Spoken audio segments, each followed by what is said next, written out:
Hey everyone, welcome back to Nat 20 Productions and our flagship show, Edge of Legend. We're so excited to see you here tonight, and I guess we're just going to get the ball rolling right ahead. Let's see here. Let's just start with an introduction of who we are and what our characters are and all those, and the pronouns and all those fun things. So Ian, let's start with you since you had to hide your eyeballs behind your microphone there. My name's Ian. I am currently struggling with a brand new setup, and I play a druid named Woodwort, and we both go by he, him, they, or them. All right, next up, Mr. Powell. I'm Michael Powell, and I play the fabulous Rufa, who's a investigator and dance instructor. My pronouns are he, them, and they, and, well, just call me Pal. All right. Next up, Kylie, please tell us about yourself. Hi, I'm Kylie. I play the Elven Ranger Shionabis, and we go by she, her. And I think those are all the questions. Pretty much. Yeah. Sidney, please, same. My name is Sidney, and I play Ilona, the half-elf cloistered cleric, and I go by she, her. Yeah. Wonderful. And I am PJ. My pronouns are he, him. I will play the GM, so I will be many different things throughout the night. And without further ado, let's get started for episode 10 of Edge of Legends. That's right, folks. We've made it to our first double digit. Whoa! So, quick little recap here for those who might have missed it today on the internet. We kind of stumbled and bumbled into Adalfon Prime, the capital city of Adalfon, after barely escaping the super orcs and Xanakin and a whole bunch of madness and shenanigans. So the heroes kind of stumbled into town and immediately kind of divided the party. Because that's what you do when you go to a city. You divide your party. Their goal, seemingly, is to figure out a way to prepare Adalfon for an attack from 5 different armies of orcs all around them. That's very, very bad. In that time, our friend Woodward got over his anxiety of cities a little bit, enough to get drunk off Asmacon liquor or tequila, and got to have a good time at the Everly Grace Tavern, which turns out to be a brothel where Ilona had her first ever alcoholic experience and first time, I guess, of doing some sort of dance in front of a room of lascivious ne'er-do-wells. And it's very important to note that with that moment, Rufa scored himself a hot date with a young senator, Master Dominus. And it should be noted that this was all happening at roughly 9:30 in the morning. But that's how life do when you are in Adalfon, I suppose. Day drinking. Morning drinking, sir. It's not even day, it's morning. Era of the dog. Yeah. And speaking of the dog, actually, Zosh Maru is going out to create his homeless network within the city. Seamless, right? And get more information about the city. Morel and Ilona went off to go look at some holy statues and prayers where things got a little awkward with the Adalfon residents. She met this very flirtatious man who then left without giving his name, and she talked to a very excited female champion praying and speaking to Koga, the warring, the god of war, strife, struggle, and violence. And Shionabis beat up some dude in the house for money like a champ. Did a good job. Just, and so before we go, now that you know what happened and what we're about to step into from here, we want to say that everyone out there, we love all of your fanfics and we love them so much. And we keep seeing people saying they haven't had a chance to turn theirs in yet. So we want to say officially that the fanfic competition will be continued. So please send those fanfics right away to our email, officialnat20productions@gmail.com. If you have any questions, put them in the chat. We'll look at it and we'll send you some tidbits when we go on the break. With that being said, welcome to Edge of Legend, episode 10. And where we start off will be Master Rufa. Yay! Woo! Date night. Now, can we make sure we know exactly the gift he got him? Because there were many a good gift. I can't remember exactly. It wasn't the walking stick. Not yet. Not yet. With your hard work, they gave you a gift totaling 75 gold, and it was an inkwell that was whittled to look like a very buff, attractive man doing the Atlas. I almost said Atlas shrug, the Atlas pose with the inkwell on top. And they said that if you can basically find the other 100 gold, turn the gold and the inkwell in, they'll give you the walking stick. That was it. So that mission is still up in the air. It's been at this point at least about 1 or 2 hours. Let's ballpark and say an hour and a half. So it's approximately 11. Let's go back to Master Rufa. Sorry, my camera shook like crazy there. So Master Rufa, you're at this wood shack with Woodward in the middle of the bazaar. You also have a sticky bun. You've given some of it to I gave the whole thing. I gave the whole thing to Woodward. Okay. We shared with Mush. Mm-hmm. Mush, hold on. Mush enjoys it with all 3 actions. He really likes it. So the question is, where do you go from here? What do you do? Well, I remember we were discussing after this to go to I believe, a pub to meet up with Zachmaru. So Okay. Rufa looks over at Woodward. Oh, well, we have gotten our item. Perhaps we might be able to stumble on the required currency to purchase the walking stick later on. But for now, we shall take this. So what do next, my friend? Well, I'm not entirely sure how we're going to go about making the scratch to get you your stick, but I mean, we could probably find another place to go dancing. You seem to do real well with that last time. Well, I know a few moves, little this and little that, but we do need to meet up with I believe the scruffy one, the head of the dogs. What's his name again? Oh, Zashmaru. Yes. I believe we have a prior engagement with him and his network. If you forget his name, I'm starting to call him the Hooch Hound. Hooch Hound, okay. Yeah. So I'm sure we can keep up with him. Where was he? He was headed to a pub. Yes, I believe that was. So, do you remember which pub it was? Yeah. Pub house number 1, but Adolfond. Adolfond Pub House number 1, I believe. Yeah, that sounds about right. Rufa's going to turn over to the shopkeep. Do you know where this Pub House number 1 Adolfond is? You're talking to the woman that's at the wood cutting place? Yes. She kind of chuckles. She goes, yeah, of course I do. Get out of the district, go over a bit. You see a big building, mostly reinforced with brass. Right there. Look for the sign hanging down. Also made is entirely brass plate with the symbol of Adolfon and the number 1 in the upper right-hand corner. I thank you kindly. So shall we be on our way, my friend? Oh, yeah, let's go. All right, so we're going to make our way over to the pub house. Okay. So give me a perception check as you leave for the pub house. Mm-hmm.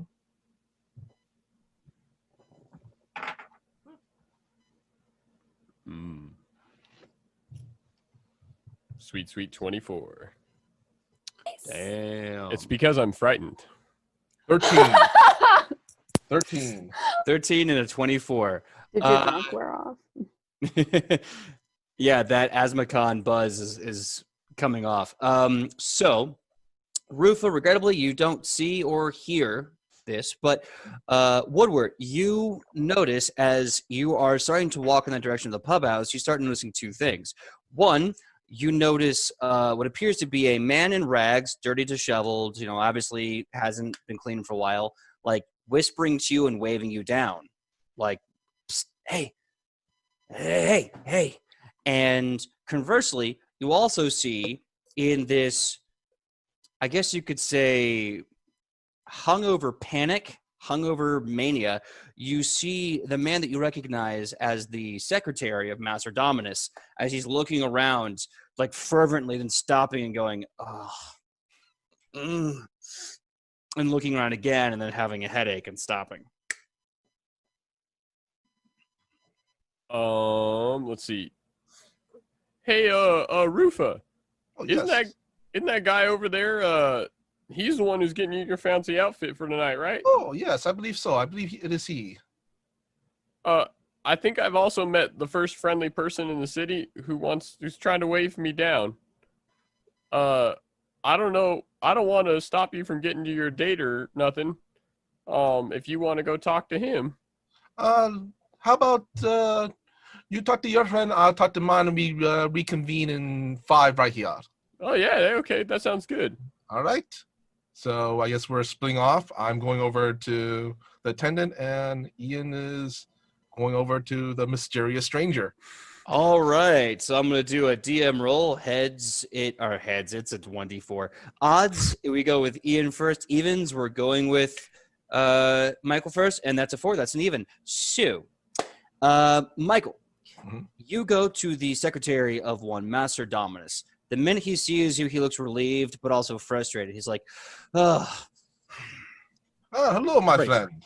Yes, listen. I'm so glad that we found you. Yes. Sorry, I'm shouting too loud. My head is really killing me. Oh, no worries.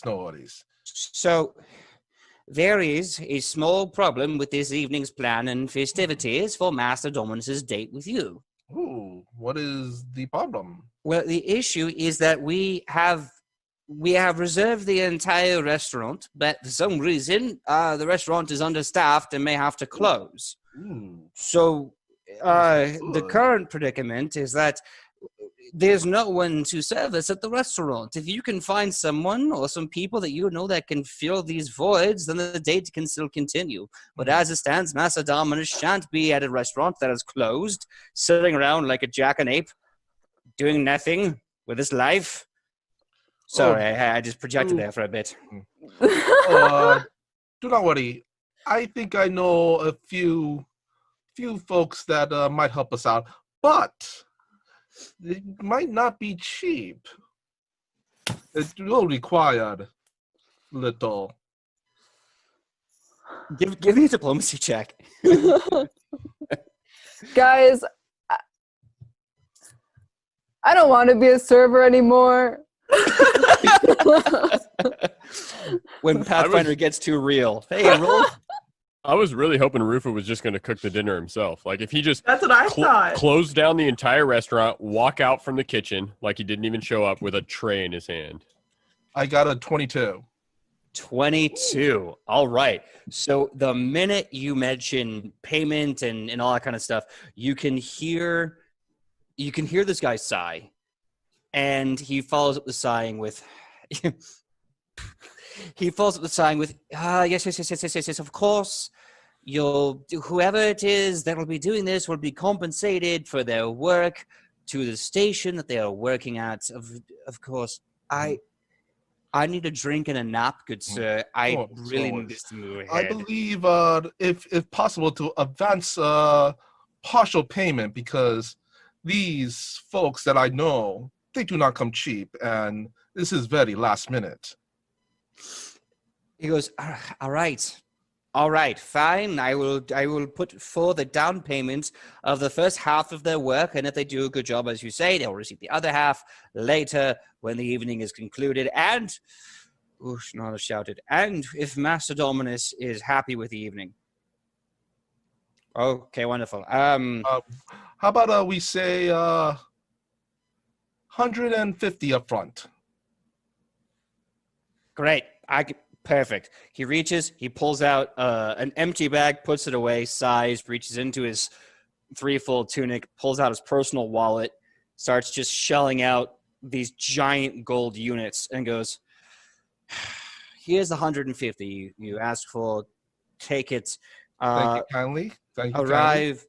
We're going to have the date. We're going to try and schedule the evening to start approximately 1900, 7 p.m. Try to be there. What is the location at? Oh, he points. Important information. Absolutely. He points way over towards the kind of higher rent district of the area, and there's this kind of nice hillside kind of going up, and you can see from behind that this hillside clearly overlooks a local forest, stream, livestock, a whole bunch of beautiful scenery of the Adelphon countryside, potential Alps way off in the distance, making this beautiful white-capped, fluffy horizon. And he says that you just meet me there about an hour before. We'll go over clothing options and anything else, and I just really need a soup and a bread, maybe a meat, and then a I highly suggest one of the very finest of sweet buns, and I gesture over from where we got the sweet buns. Yeah. Give me diplomacy check with +2. Okay.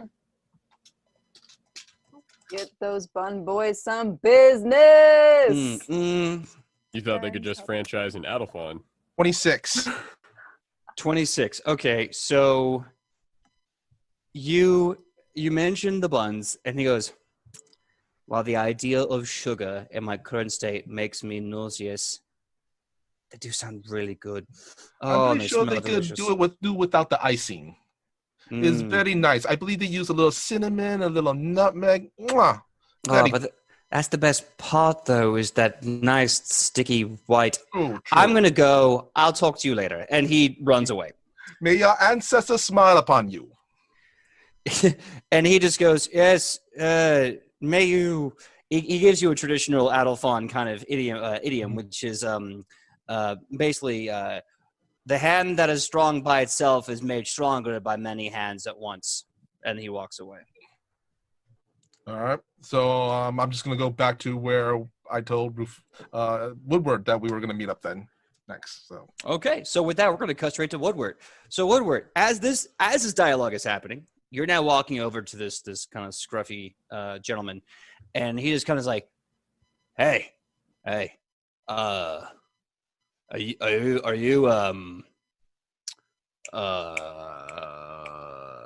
Are you Alona? Am I who? Are you? My name's Woodwort, and this here's Mush. Are you Chonibus? Are you Chonibus? No. I'm right. Woodwort, and this here's Mush. Oh, are you Mariel? I don't even know I know it. I feel like someone may have spelt everyone's I know's names wrong, and then handed you a list. And he just goes, no. No one wrote anything down. That's clear. Can't read. But I'm here to find those people and others. I need to find Roofer, Ilona, Chonibus. I need to find Mushy, Hoochwort, Marielle. I need to find the little girl. Maybe not. The one that blows stuff up. Why? Oh, right. The new brother said I had to find you guys. Oh, wait. Hold on. Zoshmaru? Yeah, we just call him Big Brother. That's what he told us to call him. That or Brother Number 1. I don't know. I don't know who number 2 is. He never says there's a number 2. Just he's number 1. I'm number 2. So, what do you need from him? Or where does he want us to meet him?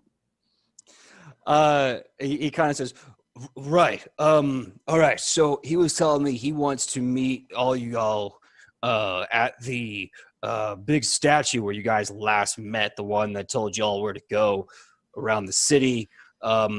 Or if you want to relate to me, I'll let him know a better place to meet. Considering the statue is one of the other 2 places I know exist within this city, I'm going to go with it. Great. Yeah, because we've been talking a lot about senators for some reason. I guess Roofer told him to like ask people about the Senatari. I don't know why. They don't pay us. They don't give us food. But yeah, No, okay. I understand. The city's a real confusing place, and there seems to be a lot of people walking around with big titles. He kind of laughs. He goes, it ain't so confusing. Look, once you know the places that'll give you the scraps and once you know the places that'll let you sleep, nothing really is confusing. It all kind of makes sense. Are you hungry? Yeah, probably. I don't know. Well, I have food if you're willing to do the soul searching to find out if you're hungry, my friend. Oh, yeah, no, give me. I'll take it. Sure. Okay, yeah.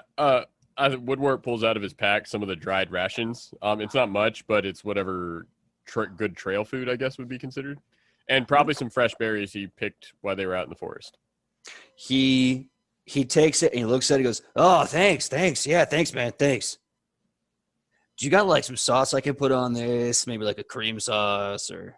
Not for the food, but I do have sauce. And I hand him some hooch. He's like, he looks at that and he goes, son of a bitch. He takes it. He hands you the food back and he just downs the hooch. Yeah, good enough. You're a dog.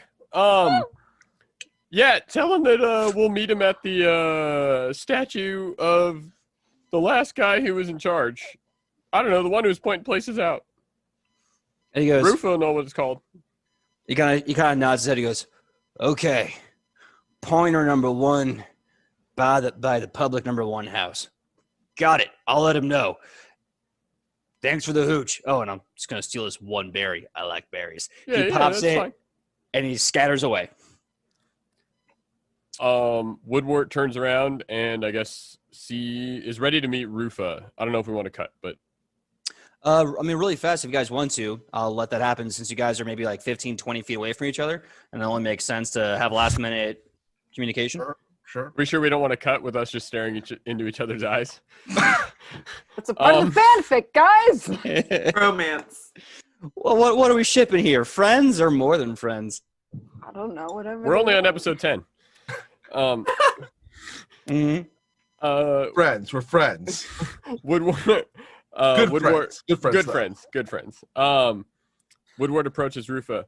So, I guess Zoshmaru's been doing some recruiting. Oh, that is good. That's good. Oh, and by the way, I believe I have taken care of the money situation. He kind of holds up the little money purse. I believe we could get the walking stick now, and we have a little extra left over. But me and the ladies, we have some work to do tonight. I don't know exactly how to take that sentence.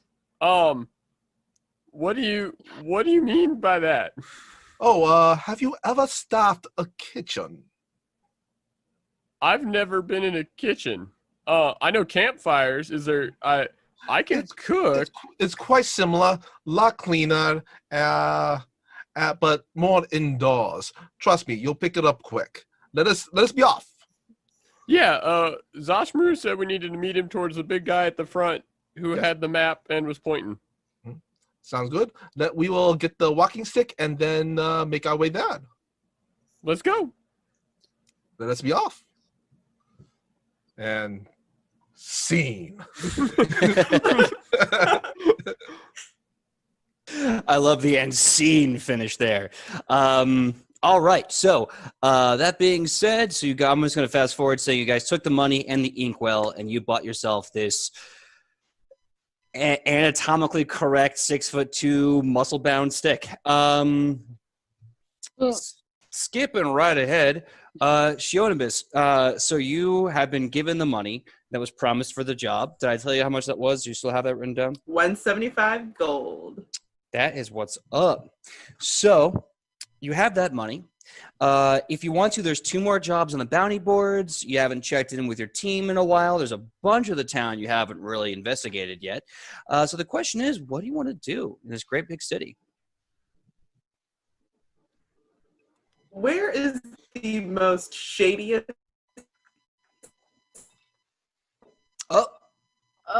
Robot Kaylee's back. place she can go?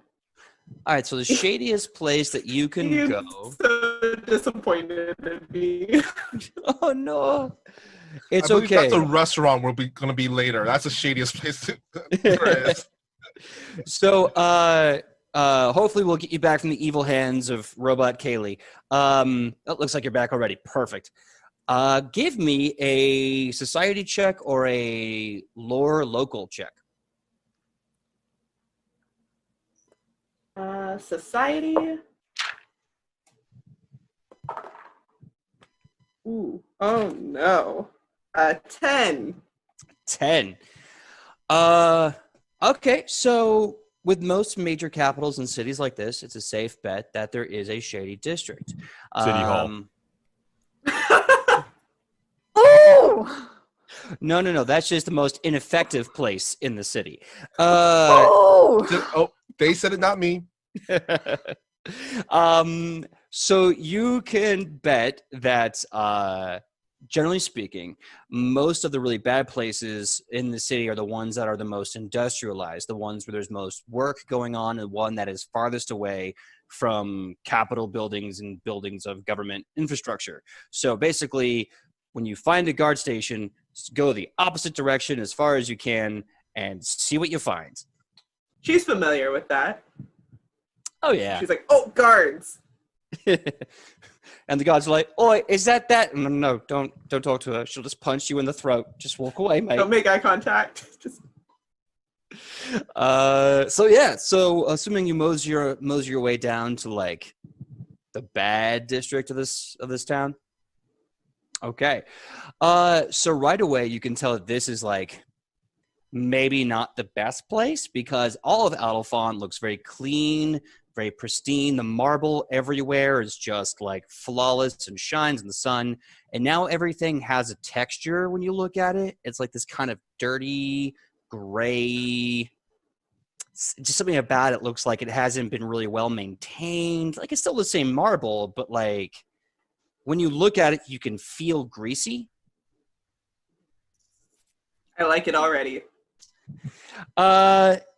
So what are you looking for in this obvious bad part of town? Is there like a tavern or a pub or something where she might be able to gather information from other mercenary groups, perhaps? Roll me another check. You can make it society, you can make it perception, make a search check, you can make it local lore, anything. I'm gonna do perception, because that's the best I got. 18. Okay, not bad, 18. As you're looking around, you see something that stands out in the most mockingly garish way possible. It looks like at one point it may have been a very important building, maybe even a church. But looking at this church, you see that everything is extremely bright, not at all humble. There are bright colors painted in the most amazing patterns and layers. And then you see lanterns kind of going around the 3 or 4 layers of this building. And they are magically enchanted to glitter gold and actually have like fake gold flakes come out of the fire. You see these giant golden statues in the shape of a star on its edge, and it's got rings around it, and it's kind of moving like one of those gyroscopes. There's 2 of them, and they're just entrancing to stare at. And you see in these kind of big holy letters that are pulsing with magic, light, and energy, the Lucky Star Temple Casino Entertainment right below it. Yes. My kind of place right there. We're going in. Casino Entertainment. Yeah. Just a small writer right there. Fine print right at the bottom. Kiyomo. Disclaimer. I mean, All it couldn't be worse than the tavern we entered with Alona. That place was great! Not what we thought, though. So, No. yeah, we're just going to enter. We're just going to... Okay. The minute you cross what looks like a small, not a drawbridge, but like a small mini bridge that is standing over a moat that's been magically enchanted to look like it goes on forever. But the minute anything moves through this moat, you can see it's only 3 inches deep. but it's filled with fish of all types. So you cross this little moat with this little bridge, and you get to the temple. The doors are already wide open. And the first thing that kind of pounces out of this temple is the smell. It smells saccharine sweet. It smells like incense. It smells like perfume. It smells like roasted honey nuts, and it all mixes. And once it hits you, it's a very strong scent. It's this beautifully sweet, sickening sweet that kind of dulls all of your senses immediately. Ew. Once you get over the smell, exactly, the next thing you feel is temperature. Somehow, the minute you get close to this temple, it feels like it's the perfect degree temperature. You feel any heat just kind of wick off. It's a nice chill, but not so cold that you're actually chilly. And then you start seeing the colors, and by God, they get worse on the inside. Gold and purples and burgundy reds and bright shining silvers and platinums. This place looks like someone's nation's coffer just vomited and became decoration. Sounds like my kind of place. Leopard print everywhere. No. You do see, though, that there is a plush, thick red carpet that starts off as like an entrance carpet. And once you cross that threshold into this temple, that carpet then immediately kind of expands. It becomes the carpet for the entire floor that you're on. Once you're in there, it becomes clear as a bell that this was a place of holy worship and is now a place of holy gaming. You can see where the dais would be in the far back end. You can see where the pulpits and pews would be. You can see where everything would be if this was a church, but now it's been ripped out and replaced by gaming tables, by games of chance, by men and women walking around entertaining people, drinks constantly going back and forth from the back. You even see added on stairs that go to the second level and higher. You can only assume there's more entertainment and more risks throughout the building. There's people, and you've been to casinos before, in the game and in real life. You see people walking around like temple guards for all intents and purposes. Warriors, they're armed, they have weapons, they look very stern, but they're only paying attention to the people playing, like pit bosses of sorts. And you can see them, like, when someone does something, they make this prayer gesture and they're whispering, and then you see someone with the way back who's just like responding and then praying, and then the other one picks it up. Cool. You've effectively walked into the holy magical Vegas on a very micro scale, and it's in a church. Welcome to the Lucky Star Temple Casino Entertainment. So what do you do? She's gonna look around. Well, first the smell. She's like, huh, smells like home. Gross. Huh, like throw up in my mouth. Then she's gonna look around and be like, ew. Looks like someone's grandmother's house threw up on this, all of it. Is there anyone that's walking around that has like a nice coin pouch on their hip that they're not paying attention to? I love the look on Ian's face of You like, just made money. You just made money.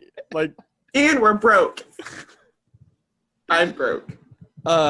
She's got 175 gold and she's too broke. Give me a perception check to search. Oh, that was botched. Hold pray on. it's a guard, pray it's a guard, pray it's a guard, pray it's a guard. 8. You see a very large gentleman, a very large and angry gentleman praying over something, but you do see a fat, sagging gold pouch hanging from his hip. Yeah, those words did not sound good coming out of my mouth, so I apologize if hearing that. I didn't mean anything negative. You know, when you like do some alchemy with words and you're like, that was a bad brew. I should not have said those words. The Philosopher's Stone has yet to be found. No, but I gave it life. What was that? What was that, Kylie? Sorry, not sorry. We're gonna snatch it. Okay. Give me a thievery check against his perception DC. Oh, I didn't like that face. Okay. Can I use? It's thievery, not stealth. Thievery. Okay. You're stealing. That is a nat 17. Is it? I don't have thievery, so that's just straight die. No modifiers. Oh, you can still use your dexterity for that. You can still use your dexterity. Oh, Yeah, you're just that's a not 21 trained. then. Oh, yeah. I was going to be like, how close is that the DC? 21 blows it away. Okay, so your dexterous fingers finds a loose ring in the bag as it's tied kind of half-heartedly around the belt of his pants. As you walk by, you're able to kind of play with it enough that it becomes loose. You grab it at the taut part of the top as opposed to the bottom so that you can slip the weight away from the belt without making noise. You walk away, and he is none the wiser as he is busy praying while looking over the holy building. Quickly, I'm going to skirt around a corner and change that pouch and put all the coins in the pouch that I earned and hide the other pouch in a plant or something. Sorry, say that again? So I'm going to take the pouch I have of my money. Mm-hmm. I'm going to take the pouch I just took, put it all in the one of mine, and then like hide his pouch somewhere else. All right, give me a stealth check as you kind of hide that.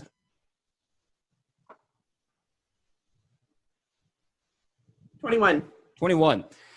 You do a very good job of hiding this. Not only does no one see you do it, but no one, if this guy like realizes that it's gone, he's gonna have a hell of a time finding it. So do you want to know how much gold is in this pouch? Yes, please. Because I just rolled for it. 400 gold was on his person that you just stole from the pit boss at a casino in Temple. DJ, you can't positively reinforce these actions. I know. You're causing the problem. Look. Violence is all we're good at, and it's solving nothing. Let's go. I rolled How much? You said 500? 400. Don't get gold. greedy. 400. Sorry, I have 575 now. My bad. Oh, okay. Yeah. So yeah, you just stole 400 gold coins from a pit boss at a holy temple and casino. Life is good. By any chance, are you trained in religion? No, I don't think so. No. Okay, so we're gonna move on then. What else do you want to do in this temple to Kioma?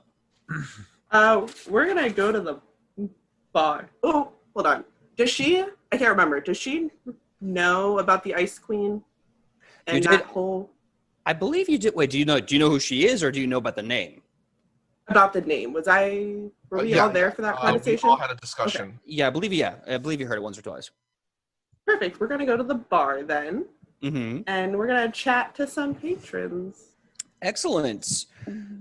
Give me a diplomacy check as you start schmoozing with the boozers. My kind of people. That was totally botched, but that was such a good roll. Not as good. That's okay. 15. 15. Everyone in the temple seems to be, it's odd. They are lamenting losing life savings worth of gold, and they are ecstatic. They're drinking almost like it's a typewriter, like ta ta ta ta ta ta, shh, ta ta ta ta ta. And as they're doing this, there's kind of like, my son's probably never go to the academy. He's probably never gonna get an education. Yeah, my daughter wanted to join the military. Is she going to? Nope.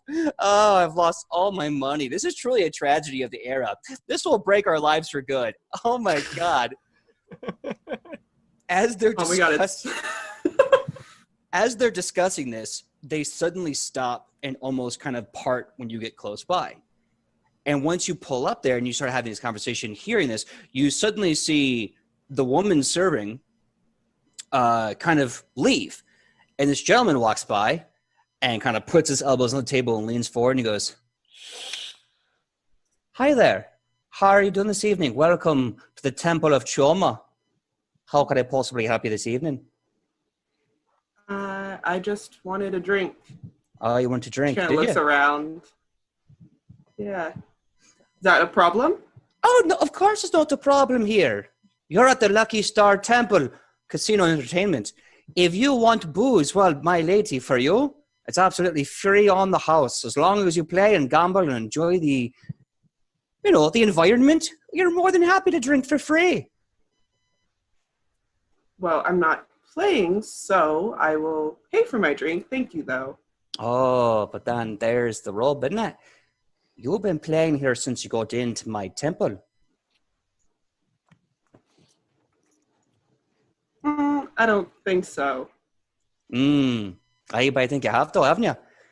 You walked in here, complaining about the smell. I don't blame you. It's like that on purpose. They're designed to cut off hunger and cut off any sensation, feeling of the body.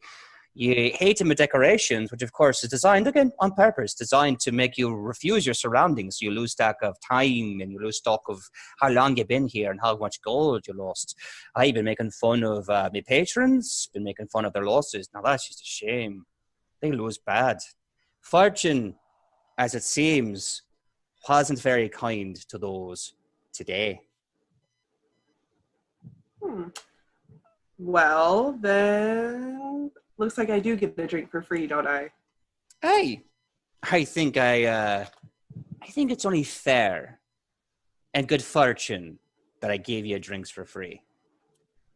How kind. Ah. Lady's choice, isn't that right, Shunibus?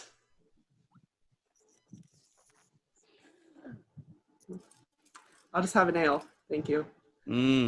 Yes, you will. And I think I know the exact kind of ale you prefer. One moment here.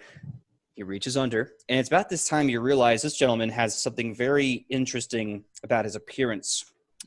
I don't know the name of it. I keep forgetting what it's called when one eye color is different from the other. I don't remember. I can see it. I can see the word. I'm making this up. I'm going to say, is it diachroma or something like this? I want to say it's sort of the H, but my friend has it. That sounds familiar. I'll look it up. I want to say it's dichroma. So you look at him. I'm making this up. Dichromia. Dichromia, that's it. So he's looking at you as he's pouring this, not even paying attention to the glass, and you see one eye is this bright, beautiful blue, and the other one is this deep blood red. He has a sort of nice kind of brown wavy hair that kind of comes back a bit. You notice that he's wearing what looks like holy vestments, but they're very swanky holy vestments. And one of the things that's interesting is he has 7 silver stars in the shape of a horseshoe on his lapel. And he's got a very, very big and beautiful silver ring.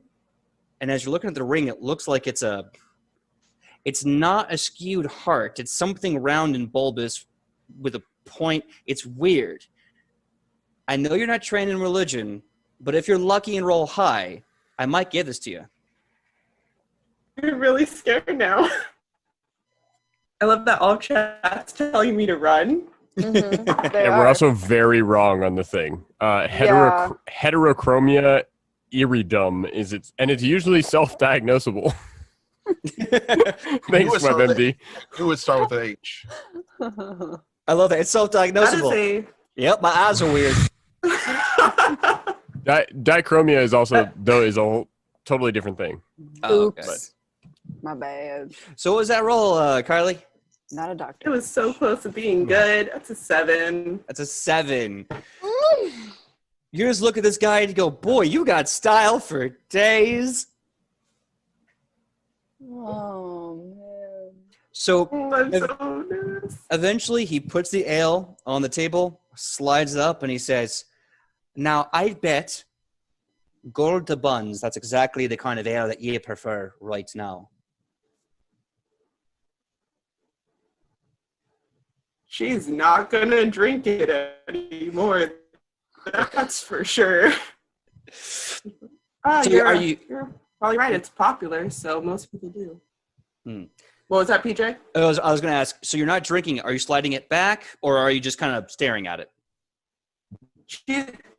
I'm gonna just move it like half a centimeter away from her, just barely, and kind of just look at it.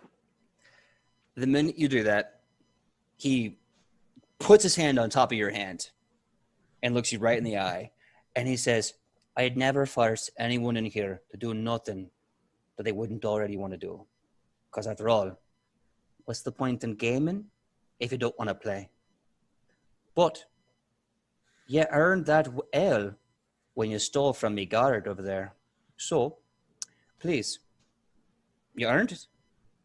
Drink up.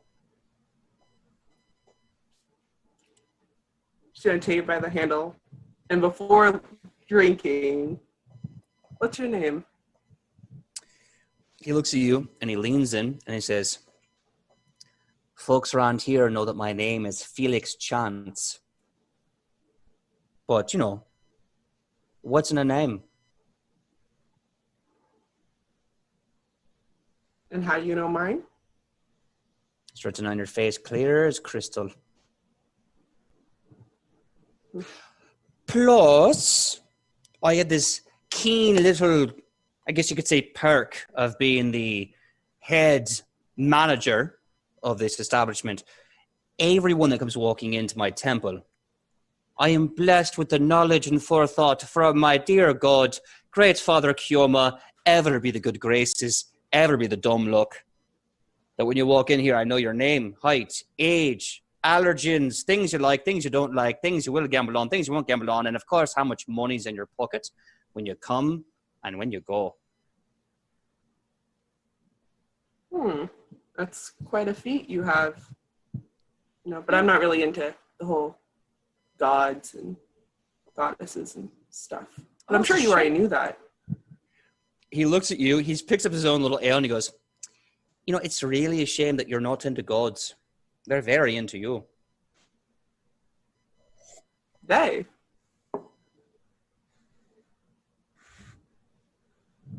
as in multiple? Or they as in that's what they like to go by? Both. I know a few gods and goddesses that don't, proper like the term that they were given when they first popped out in the astral sea, across the astral realms, when they were there in the seven glories, fighting all the celestials and the fallen alike. When they came and stepped toe here, they're like, no, not me. Good for them. Can't really be a god if you don't know what's really all about, deep down there in the old ticker where it matters. But as far as the many, there are many. And judging by what I see in your face, there's a whole other group of gods that look at you from across the astral sea through the chaos and the madness that looks at you and calls you daughter.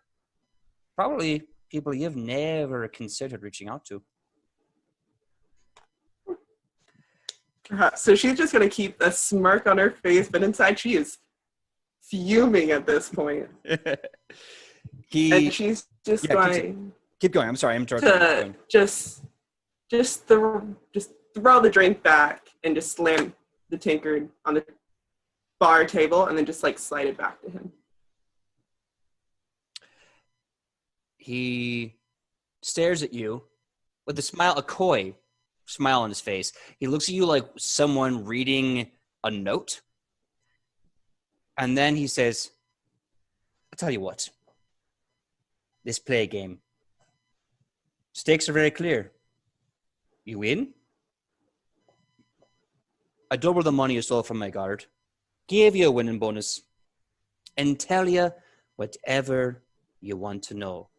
And he reaches into his pocket, pulls out this beautiful silver coin, flips it, slams it on the table and says, Poof, and gets deadly serious. Anything you want to know. But if I win the bet, well, that's for you to find out.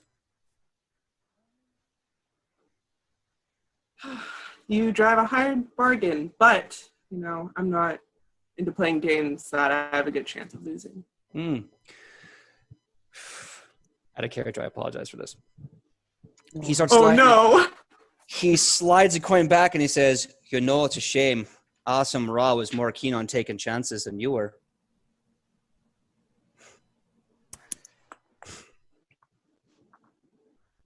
I'm sorry, I don't I don't know that name. You know, being a member of a church of chants, you learn to read folks, read them like a gold coin. And I know when you're playing me, and I know when you're pissed at me. And right now it's the latter, which makes me believe that you do know Astim Ra. Really, I don't. You never heard that name before in my life. It's a shame. It's a real shame. Well, I could go on and on about the last words he said in the desert as the fire of the winds scorched the sun across his bleached and bloody bones. I could tell you what he said on the last trip he ever took to do his job. They were real humdingers too. But I understand sometimes the smartest way to win the game is not to play. So I leave it. I leave the chance in your favor. The choice with every gamble is always yours. Do you want to play the game? Or do you want to give me the 400 gold you stole from my guard and we'll call it even?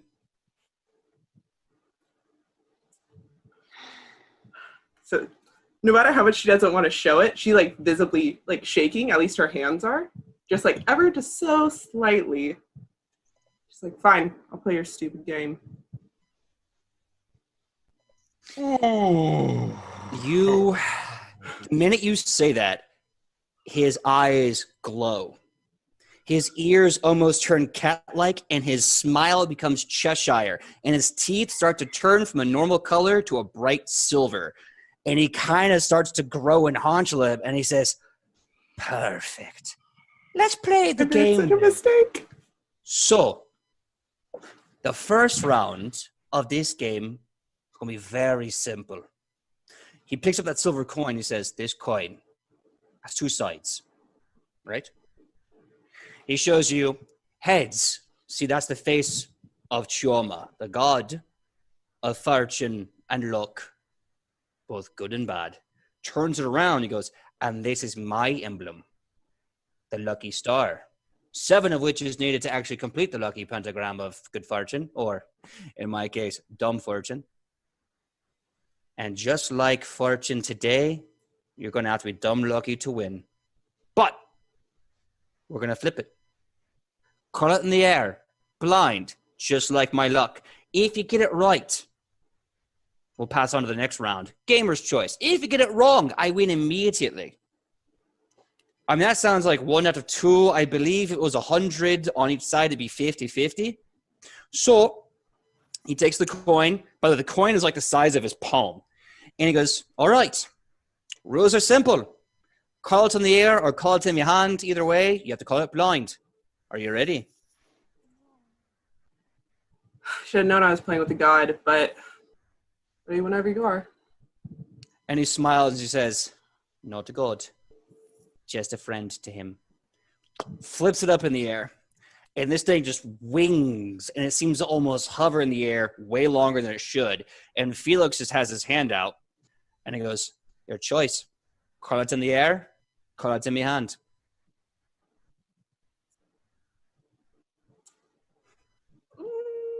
Oh, God. She's, I don't know which one I want anymore. Yours. Your side. My hand. Yep.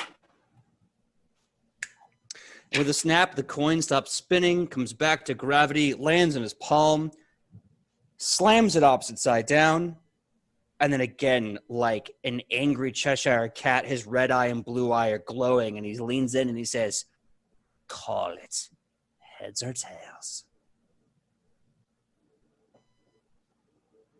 Tails. And here's how we're going to decide what the head is. Odds, it's heads. Evens, it's tails. What was your guess again? Tails. Tails. So hope for that even number. I'm not looking at it until I put it in the camera view. You ready for this? I'm so scared. It's odds. It's heads. Oh man. Gah. Oh man. He flips his palm This up. is the end of Shionobis. Episode 10. It's been good, guys. It's been fun. It's been a lot of fun. I mean, hey, you've been cheating death since episode 1. Like, That's go on true. for a long time. Gamble with gods. Never gamble with gods. So he pulls his hand up. God. Adjacent. God adjacent. There's more details to be learned. He flips his hand up. You see the face of Kiyoma staring at you, and he goes, "Oh, tough luck," which is actually one of my brothers, or is it my sister? I really need to check in with me other 3. But anyway, so tough luck either way, which means the next choice, that's mine. And here is the game that I want you to play.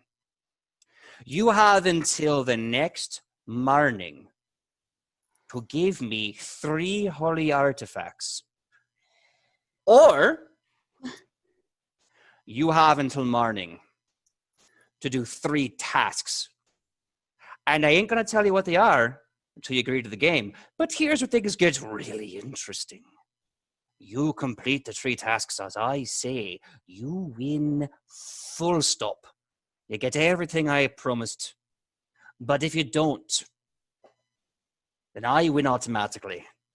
And I get 2 things. Bruh.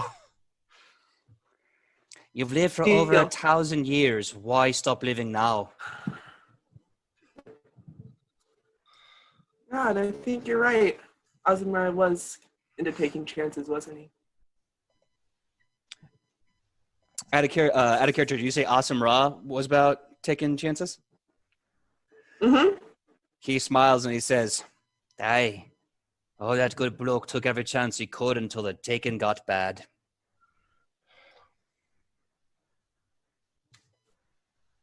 You have yourself a deal. And a deal it is. But a deal ain't official until we shake on it. Give me your hand.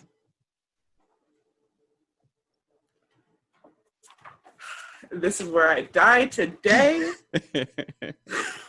I believe in you. You got this. Remember, a little luck from your friends. You take his hand and he shakes it. And the minute he shakes your hand, you receive 2 sensations. The first one that you feel is a warm desert breeze, a bleaching hot sun, and the terrifying sensation that something is leaking from your back out into the desert sand. You can see a smile hanging over your face as darkness then slowly begins to replace the desert sun, and you hear a laugh. The second thing that you experience, kind of stripping from your being, you can almost feel the past 1,000 years of training and understanding of people, knowledge of Ulfgard and Voss start to just blanch from your brain. Out of character, all your skills that you are trained in are now at a -4 penalty. Ooh. And he looks at you and he says, "Then it's a deal then. And a deal with one of the 4 leaves of Kyoma's good clover of luck. Well, now that's a deal you can take to the grave."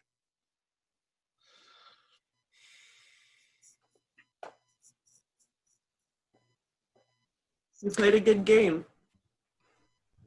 Well, when you've been in the business as long as I have, and when you step into me temple and steal me money, you know how to play the game real well.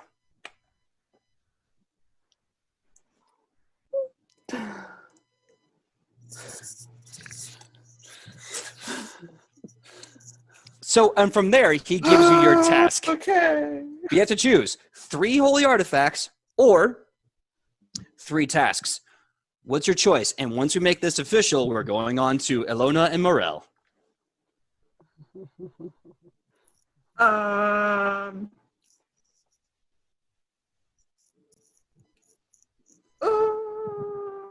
Let's do tasks.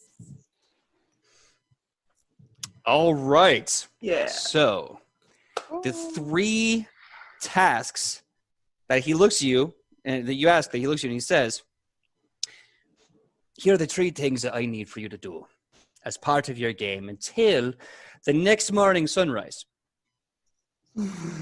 Number 1, I need you to use one of your friends, probably the religious ones. I recommend the religious ones because it's juicy.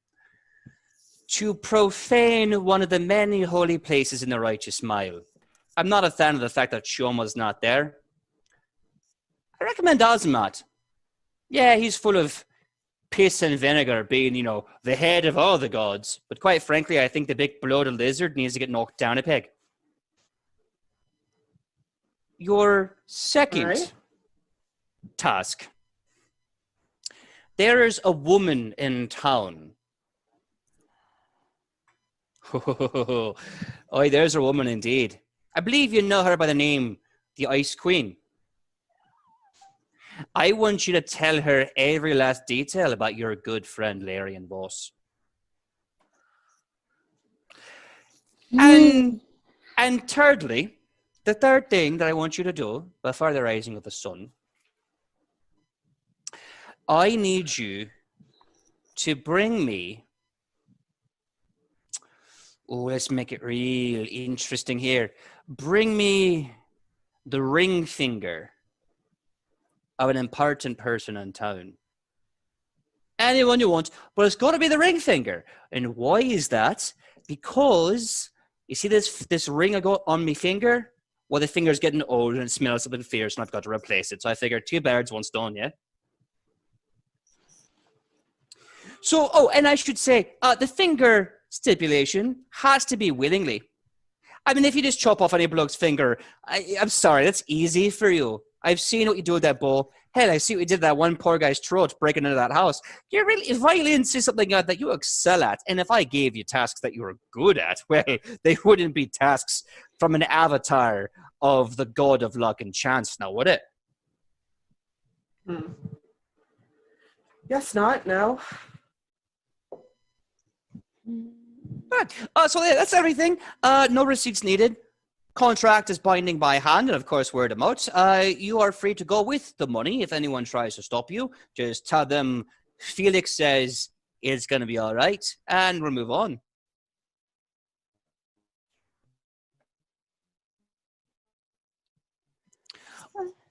Any other questions about this arrangement before you leave my official business and place of holy worship? I'm sure you'll be keeping an eye on me, given that you already have been. Got a little bit of a Kaylee robot situation. Give me that one more time.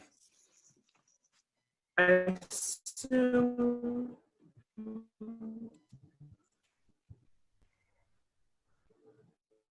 Okay, I think we're going to come back to you. It's still a little robot-y. You good out there? Is Kaylee choking you? Because you can just choke her right back. Get her. Can you hear me now? A little better. It kind of lost at the end. Yeah, so try that again. What were you going to say?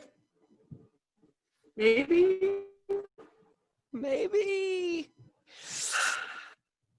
It's okay. We'll come back to you. I think everything is pretty copacetic here. You had your thing with Felix. I'm going to write down what those 3 challenges are just so that I can personally remember them. And then we're going to move on to Ilona and Morel, who is now being ushered away to the cultus bellum by the woman at the Righteous Mile who is having this epiphany that someone else knows about this. You can see that she is all focus, all business as she just storms off in a huff. Oh, sure, that makes sense. You know, impending doom makes people nervous. bad dreams, no sleep. Follows the big scary warrior god. You got a lot of baggage there. A little bit. Anyway. Yeah. I'm sorry. I'm currently making my notes. Oh, no worries. I'm trying to figure out how she's gonna handle this. PJ, go ahead and write down that I want to play a new character. Who And do you it's want? definitely the guy who owns a casino. Definitely the guy who owns a casino. That guy's awesome. I'm giving Woodward up. You can take this as my official resignation. I want to play the demigod. Okay, so it sounds like Woodward might be taking a break in two episodes so that Ian can play a Nice. demigod of luck. Of course. Well, I'm glad you liked him. You know what? That would be amazing. A one-shot where we all play demigods. I'm about it. I'll tell you what, maybe somewhere down the road, if the audience is into this idea. Oh, looks like Kai is coming back. By Kai, I mean Kai's Wonderful Life. Kylie's coming back. Kylie liked him so much he left. Hey, you're back. Hey! Some of the names may have changed a bit, but you know their lovely faces. So, what we were seeing while you were beating Kaylee in one-on-one Mortal Kombat was that we may have a one-shot where you all play different avatars or demigods of the different gods in the pantheon. Dibs on the bun boys. I don't need to play a god. I am a god. Buns. That can be like the final God. moment. That can be the final moment when Magadon's got his hands around your throat and he's like, I am the greatest king of the 9 hells. Who are you? What are you the god of? You can look at him triumphantly and say, buns. And then just beat his ass. I don't know. Let's see And then you here. get dun-dun-dun-dun-dun-dun-dun-dun. What's that? Should have been Instead for of the bun. bun god. Buns for the bun god. No, was it somewhere in the chat? I believe it might have been Reaped Psyche was saying last week, buns for the bun god, glaze for the glaze throne. And I truly thank you. That was an amazing little bit of something. I think he said that in your stream yesterday, PJ. You and Oh, was that- Michael. Yeah. Is that I at the think two? Oh, at okay. the table. At the table. That's right. Yesterday we had our first episode of At the Table, which is kind of like a little compendium show to the show where we sit down and we talk all the different kind of tabletop books and Paizo products and different character builds. There's a lot of fun one-on-one with the audience about things that they can use for the game and also some things that may be changing this game a bit in Rufa. But that being said, so you finally get to the Cultus Bellum. It is this massive church that seems to have it kind of blends the idea of a Catholic cathedral with a military base. You, in fact, see a bunch of priests of Koga. They all have men and women and non-binary. They're all running around with a high and tight. They have this tunic that they're wearing, this kind of draped tunic. They are currently carrying heavy armor above their head, and they're running. They're just doing laps around the temple. They all have this kind of knife, ceremonial knife, hanging around their neck, and they are shouting kind of like prayers and hymns to Koga as they're doing these laps. The minute this woman starts to step on the ground, anyone around her drops what they are doing immediately and stands at a military attention.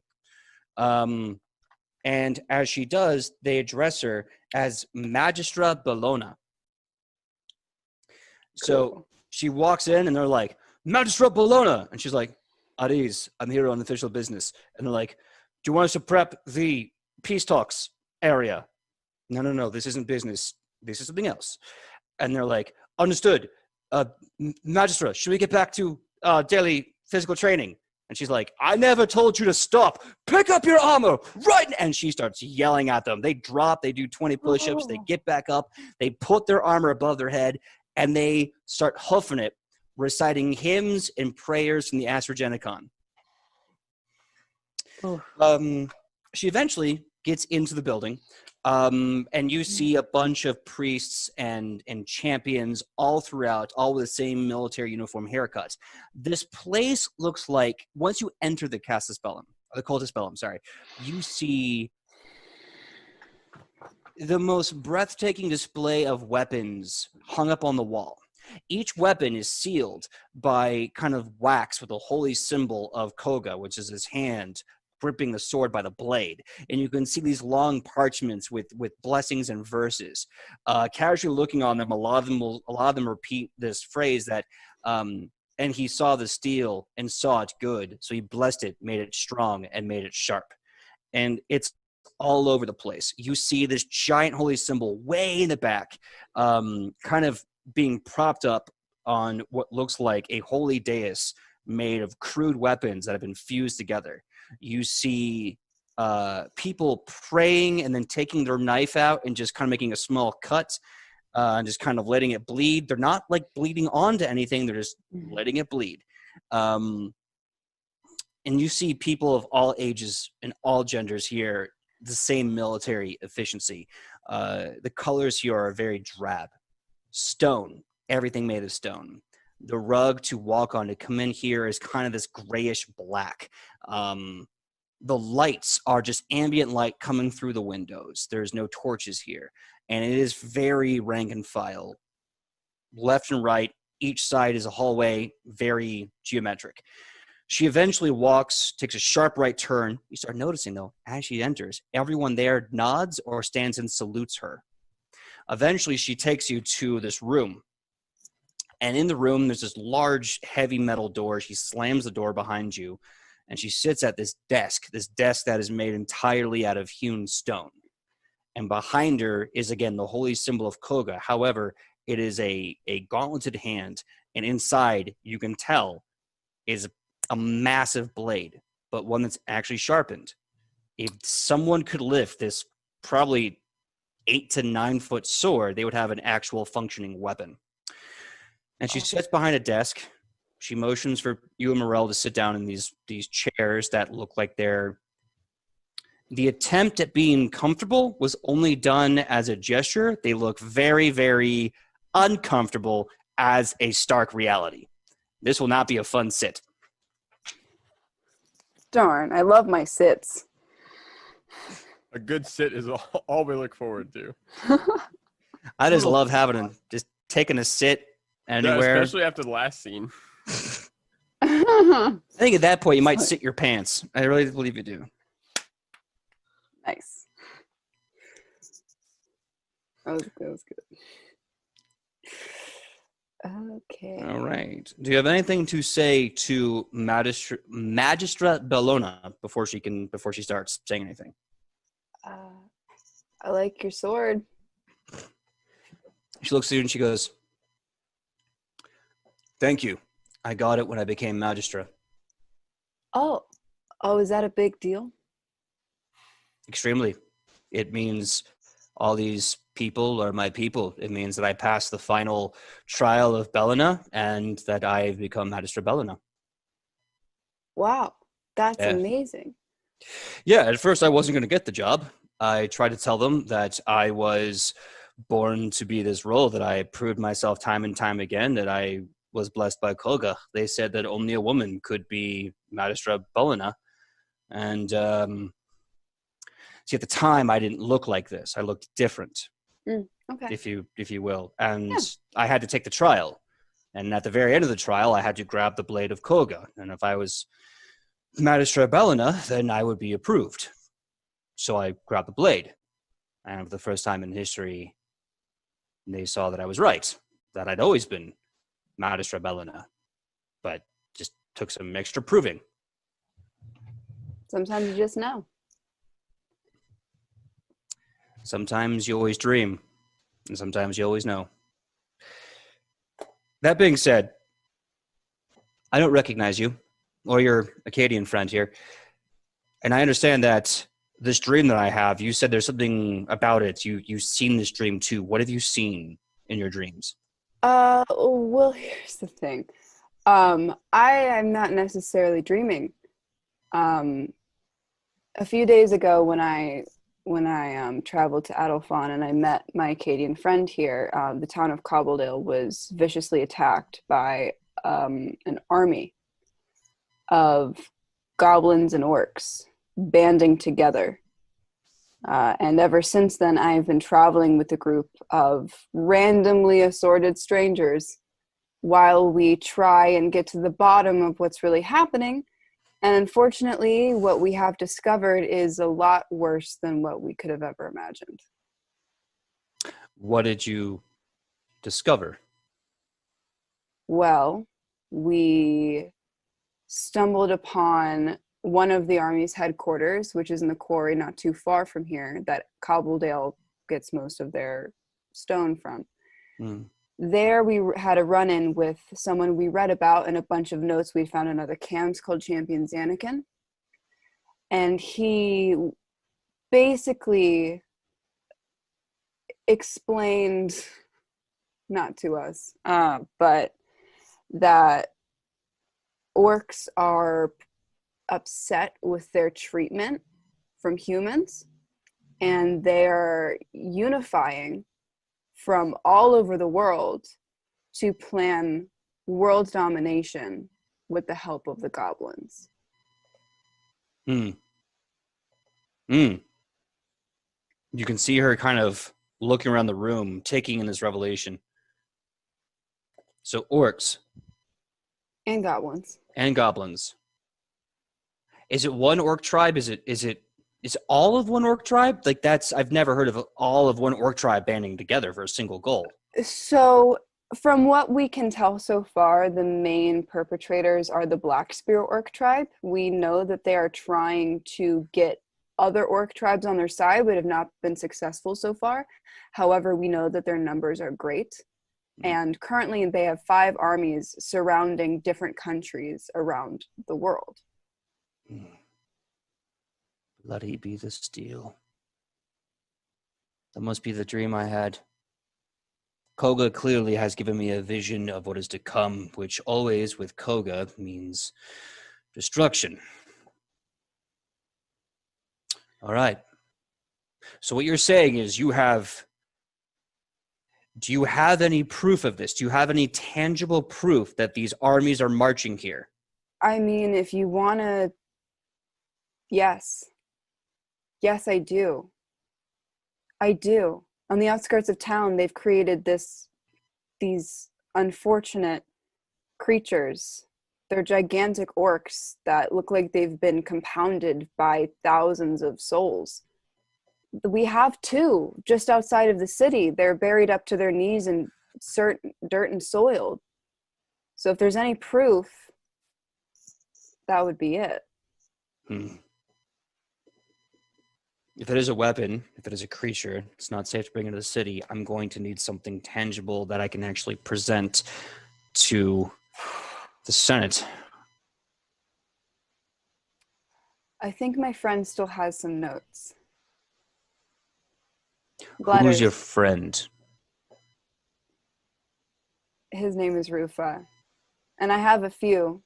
Woodwort, Shionibus, Mush, Morel. We all saw it together. But I think Rufa has some plans in Orcish that if you need, Shionibus can translate because she speaks Orcish. And you can find your friends in this town? I can try. Madam Elena, I'm going to be very blunt with you. Right now, Senate is taking a holiday. A lot of the knight senators are retreating back to their city-states of origin, where they will be taking a holiday off to regroup and come back. Later, we'll continue our summit for the greater end of on purpose. However, there is a statute that says, without the presence of the knight senatari or the senatari adjacent, we, the senators, the senatari of the town, as long as we have a 2-senator majority vote, can reopen Senate for only details pertaining to Adolphon Prime. If this is going to be a life-threatening thing, I will need another senator's support to back my stance of war, and I will need proof to do so. I think we can absolutely do that for you. Wonderful. I am a current senator on the War Council. That will have a lot of seniority vote. However, I will need someone to back me up who agrees with my war policies, which I know is very strict, but we only have to agree on this one thing. If I can find any other senator in Adelphon Prime that will agree that these 5 armies is real and they are a threat, we can then make a case for Senate. Maybe drag the Ice Queen out of her perch to come do her job. You know, sometimes I really think they're watching out for us. Koga, yeah, he watches over everyone. He really makes sure that, like, there's a fight and there's a hammer to bash the fight like that. Just Koga's great. I love Koga. Yeah, he's cool. Oh, the warring. Blessed be the war. Yeah. Bloody be the blade. Ooh, bloody. Okay, so you need me to go find my friends. What's the timeline for this? It's going to take a lot of time. We have to make sure we can ask every single senator that's still in town so we can convene for the morning. So if you can somehow get me all the information I need and at least the second senator to back me up, then we can have the full Senatari meeting approved tonight and meet first thing in the morning. Great. I will be back tonight with information and hopefully a very convinced, attractive young senator. Attractive young senator. Lisbeth, right? The new one in charge of internal affairs. She's really cute. Is that the one you're talking about? I haven't met her yet, but I'm sure she's lovely. I find her to be very agreeable. If you need anything else from me, 1 second. She starts pulling these drawers out that seem to roll like she's dragging stone across concrete, and she finally pulls out this giant, like, fist-sized medallion. She slams it down. This medallion looks like, to hold it will prick your skin. It looks rough and crude and jagged and full of burrs and spurs, one of the two. But it's the symbol of the Magistra. And she gives it to you and she says, if you show this to the town guard, any of the military or any of my priests, they are honor bound to do what you say with my voice. However, if you do anything with my voice that I do not approve of, technically by right, I can flog you. But just don't do anything that I wouldn't do. Don't embarrass me. No. Thank you. This is a token of trust, and I would never break a trust. No. Bad. Yeah. No, we're good. We're great. Okay, cool. Well, I'm gonna go see if I can do that and not stress out about it. And I'll be back tonight. And in the meantime, good luck with Lisbeth. That's fun. If you know what she likes, I mean, I love her progressive policies. I just flowers. I mean, does she like flowers? I don't know. Girl, I got you. Addie's dismissed. Get out of my office.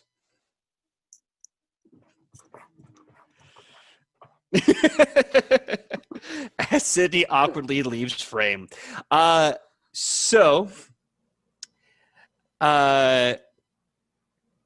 we take a break, I will allow everyone one key moment to all connect around the statue where Zashmaru was told to meet you guys at.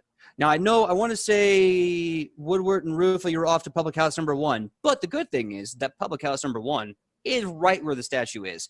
Zashmaru said he was going to meet you. So, very convenient. Nice. Who, me? So sure enough, you fast forward, you get the word out to meet the statue, so you all meet up at the statue. Maybe it's from Ilona, let me make that O bigger. Ilona saying, like, oh, hey guys, plan, thing, MacGuffin, this, oh my God, whatever it is, you're there now. Oh, yeah. Oh, wow, we're all here now. Oh, guys, look how convenient this is. Yes, it is very, very convenient, as if there is an unseen force that has us all convened together. Yes, an invisible hand, if you will. Shower me with praise. I'm the best GM. Perhaps Shower that me. force has a beard and wears a certain shirt. Yes. For his ears. Yes. Yeah, I think he's from Ore. Oh. I'm so good. Shower me. Anyway, so humorous, ironic self-praise aside, you guys do meet around the giant statue, the one pointing in a direction with a map at the base.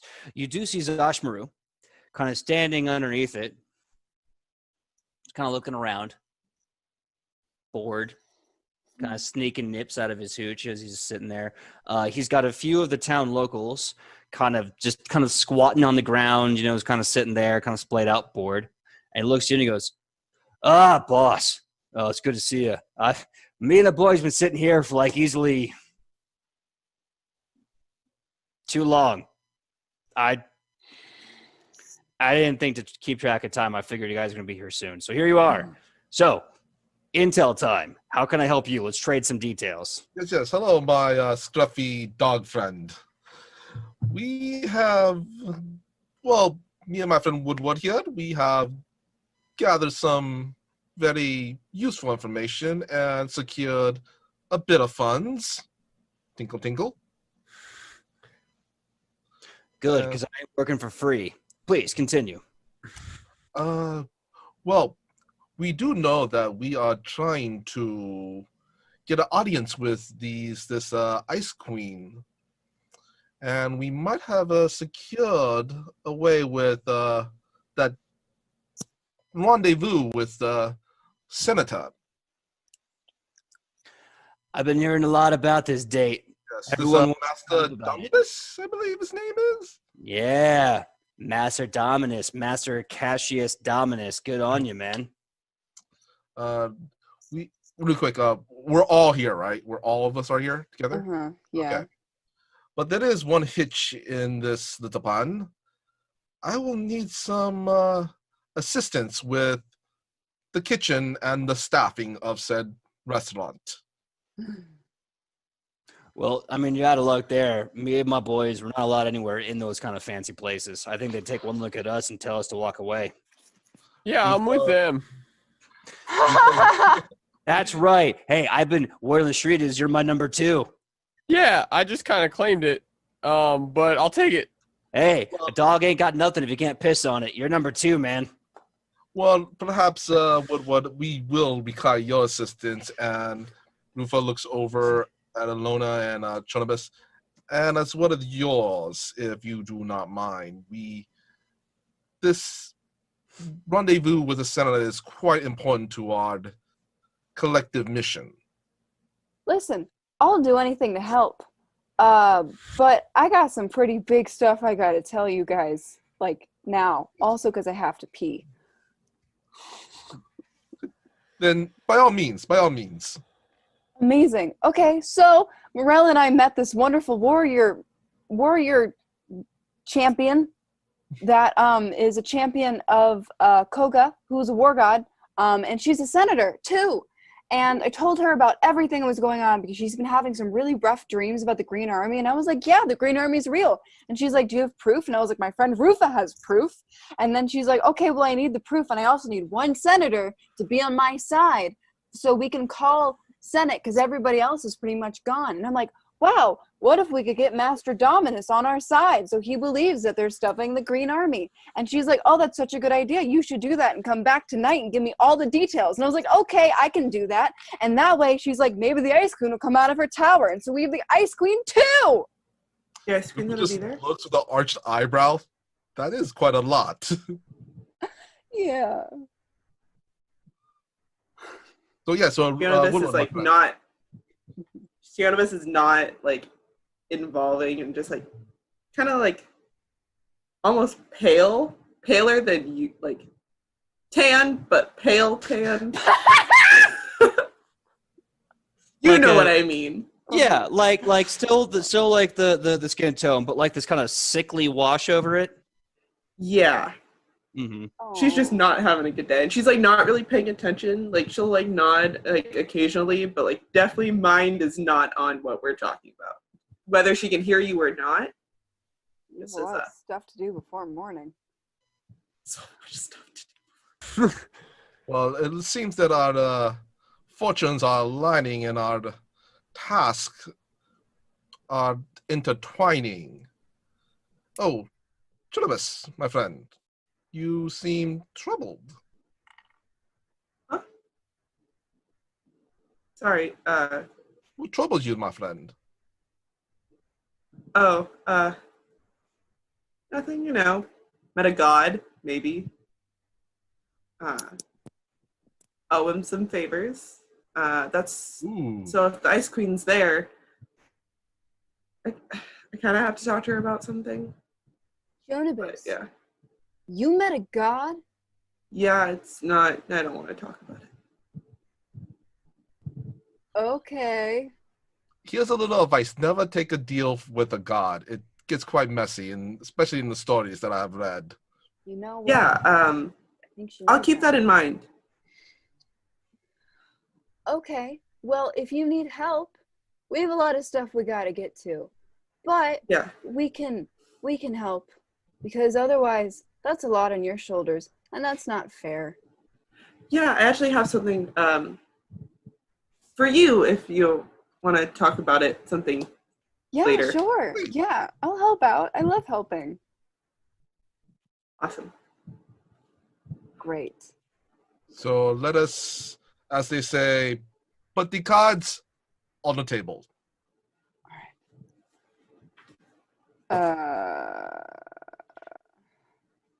Yeah, I got one plan, and that's to drink a bit more before the city starts crowding in on me.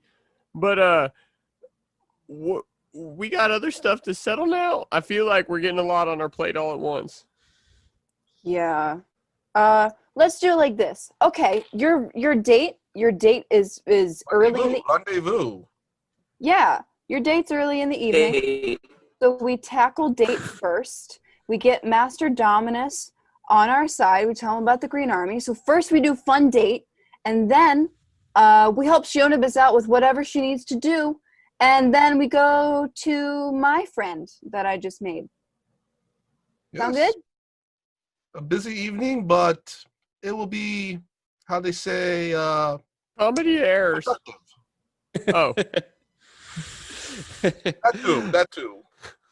All right, so I'm going to step in and say, as the party is sitting here coming together and coming up with a kind of baseline plan for the evening, we're going to take a quick 10-minute break here.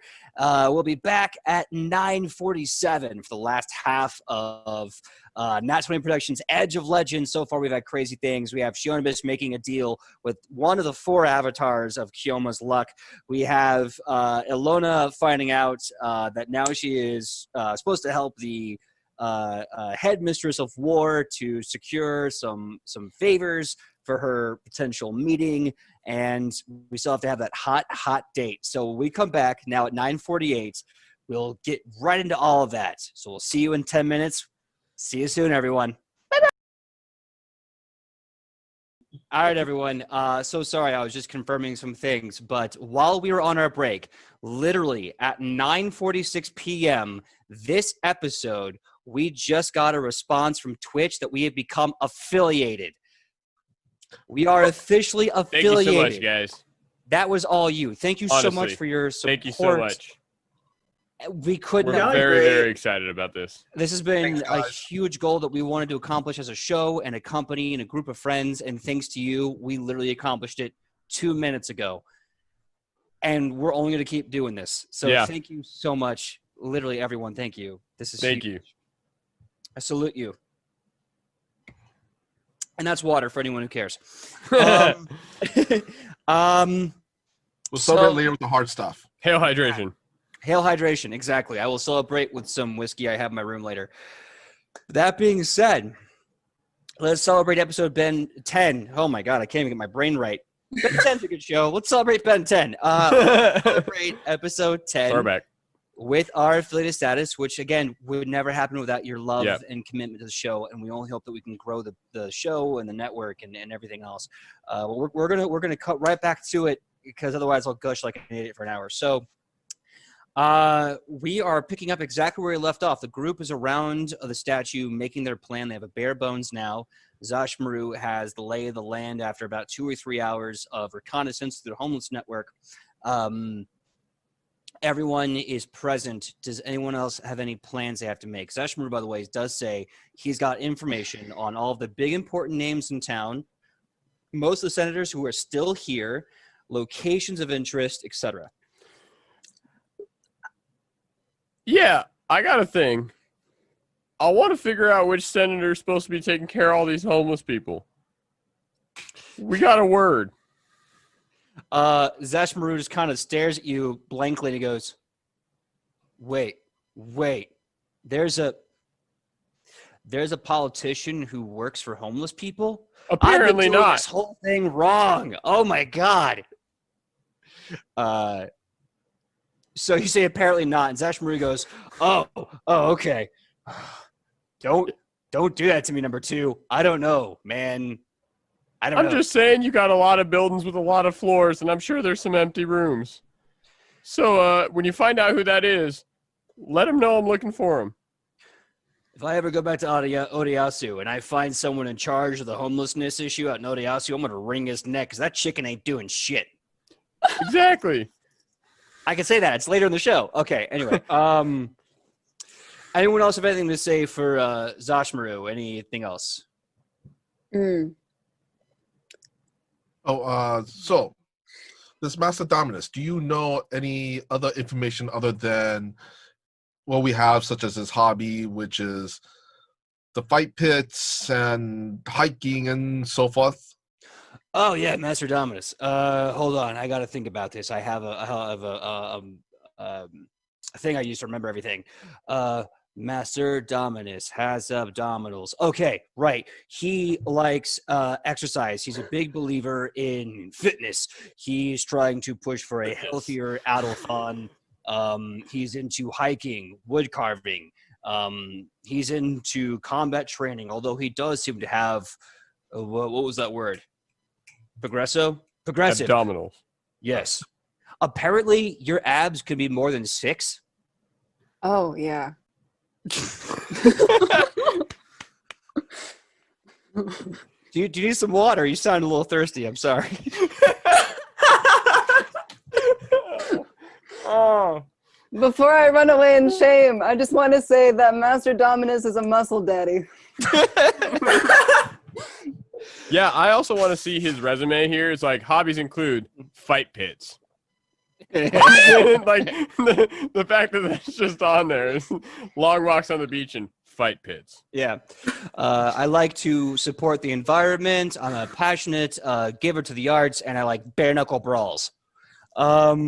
So Zashmaru kind of tells you that, yeah, everything you heard about him is pretty much true. He likes more aggressive hobbies. He likes hiking. He likes wood carving. He does like Aggressive exercise. hobbies. He does like wood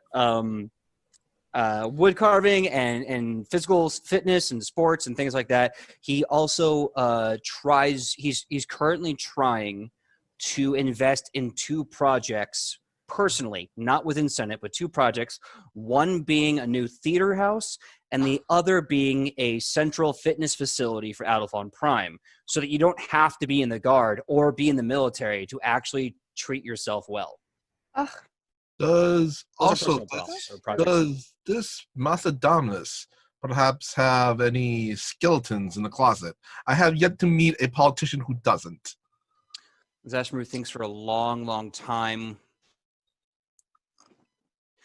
I mean, there's a rumor that they said that he might have cheated at his vigil to become senator, but honestly, I can't find any evidence. It sounds like people are just saying that because they hate that he's one of the youngest senators to pass his vigil. I could work with that. I could work with that. Yeah, there's a lot of senators who aren't very keen on this guy. They think he's too young. They think he's too scrappy. He doesn't respect seniority. They don't like his progressive plans. Basically, what he wants to do is he wants to take some of the money for the Guard and reinstitute it for better healthcare policies and healthcare and training and psychology. And he wants to take away some of the money that we're using on the military and reinvest it in social programs to rebuild the dirty quarters and make sure that the temples are well maintained. However, the war seat is kind of having a problem with that because she wants the military to be spick and span and top notch all the time. Oh. I disagree on this part, though.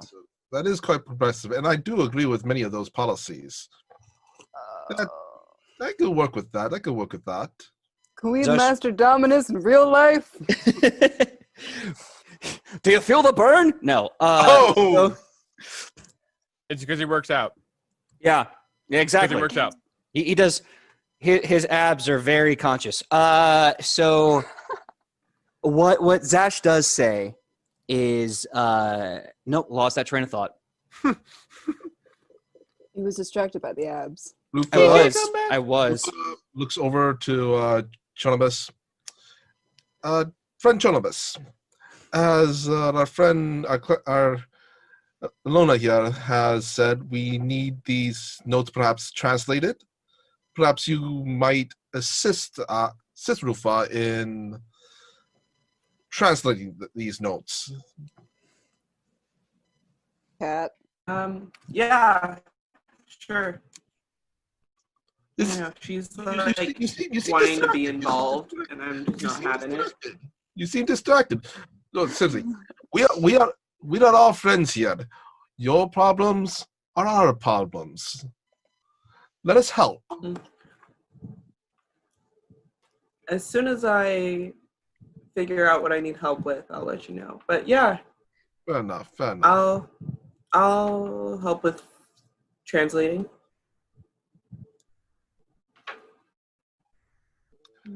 Alona, do you need any other information that we need from the dogs? I guess. Well, here's what I picked up from that. My whole thought was to get Master Dominus on our side, believing that Green Army is a problem. We need to prepare for war, and it sounds like they don't necessarily get along. So that's going to be a little harder than we thought. It's fine. I'm sure we'll come to a compromise. They both seem like reasonable people able to change their minds. True. And as they say, when you unite with the enemy against a common foe, you are that much stronger, for you cover each other's weaknesses. I like that. Zachmaru snaps his fingers. I remember what I was going to say now. Okay. Yes. So, okay. So the thing you have to remember, I've been hearing this a lot with regards to all of this, is that Adelthon is prone to civil wars. The city-states are constantly fighting against each other. Like every 5 to 25 years, one of the city-states decides they're going to rebel and secede, and it's a horrible problem every time.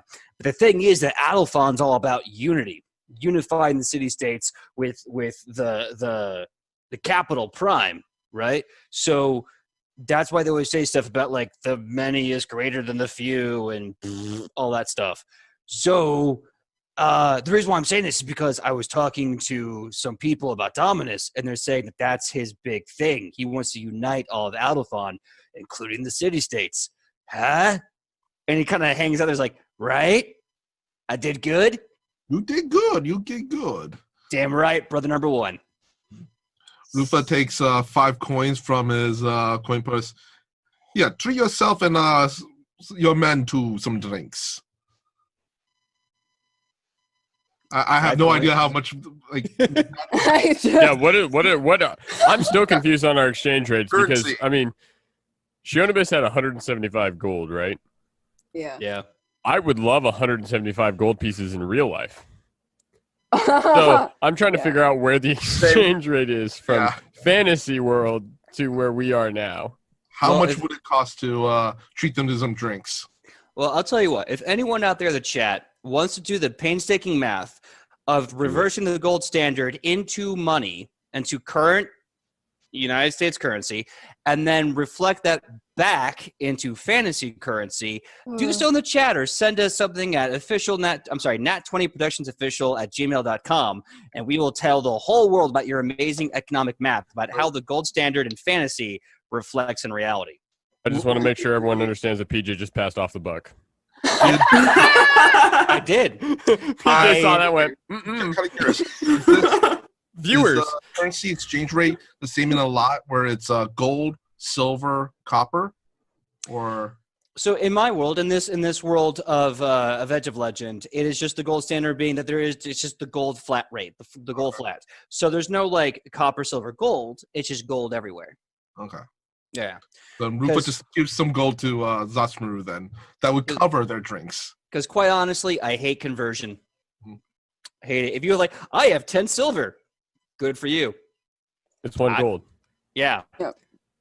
and then you're a player and you're like, oh man, I busted my butt for 50 silver. No, you busted your butt for 5 gold. Anyway, so yeah, Zashmaru tells you kind of like the central zeitgeist of this town is unification. And you kind of get the idea that Dominus, being so progressive, clamoring for a more peaceful and unified Adelphon, kind of getting the vibe this is a rare thing in Adelphon these days. They may be an effective empire, but with the constant civil wars popping up, there's probably some division spreading out. Well, now they can unite against one common enemy who's trying to take over the world. Wow, how nicely that works out. We have our inn. Incredible. How convenient. How convenient. Inconceivable. Anyway, I don't think I know what that word means. no. But, Rufa gives Zatsu some however much coin it would be to give them 1 round of drinks. So you see Zashmaru start doing the math in his head, and he's like, ta ta ta ta ta pa, ta ta ta ta. Give me 20. Give me 20. Here you go, my friend. Enjoy. And remember, when you work for Rufa, you are treated right. Zashmaru kind of smiles. He goes, whatever you say, boss. Hey, brothers, 20 gold says we drink for at least 30 minutes, and then the rest of the day is up to you. Hey, Rufa, how much gold do you have left there? I believe from our friend, we have 30 gold left, but the gold we will be paid for after the rendezvous will be 500, and then also the fee for your help with the kitchen would be at least another few hundred. So I'm just trying to figure out if you get your walking stick. Oh, we already did. Oh, yeah, sorry. Oh, yeah, you did. Oh, crap. Yeah. It's been a few hours. It's been a few hours and a few drinks. Of water. Mm-hmm. Of water. Anyway. Right, so anything else you guys want to talk about or plan? Because once you guys break off, it's probably going to be everything about the date and whatever else you have going on. I'm ready for the date, personally. Rendezvous! Real quick. What's up? Kylie. Hey, Rufa. Yes. When you mentioned your help, Lucy, stop playing with my dice. Leave them alone. I will tell Lucy to stop Fighting with me. Leave them alone. Nice. Your cat's name is Lucy. That's so cute. Yeah, I call her. Her full name's Lucifer because she's actually the spawn of Satan. But Lucy for short.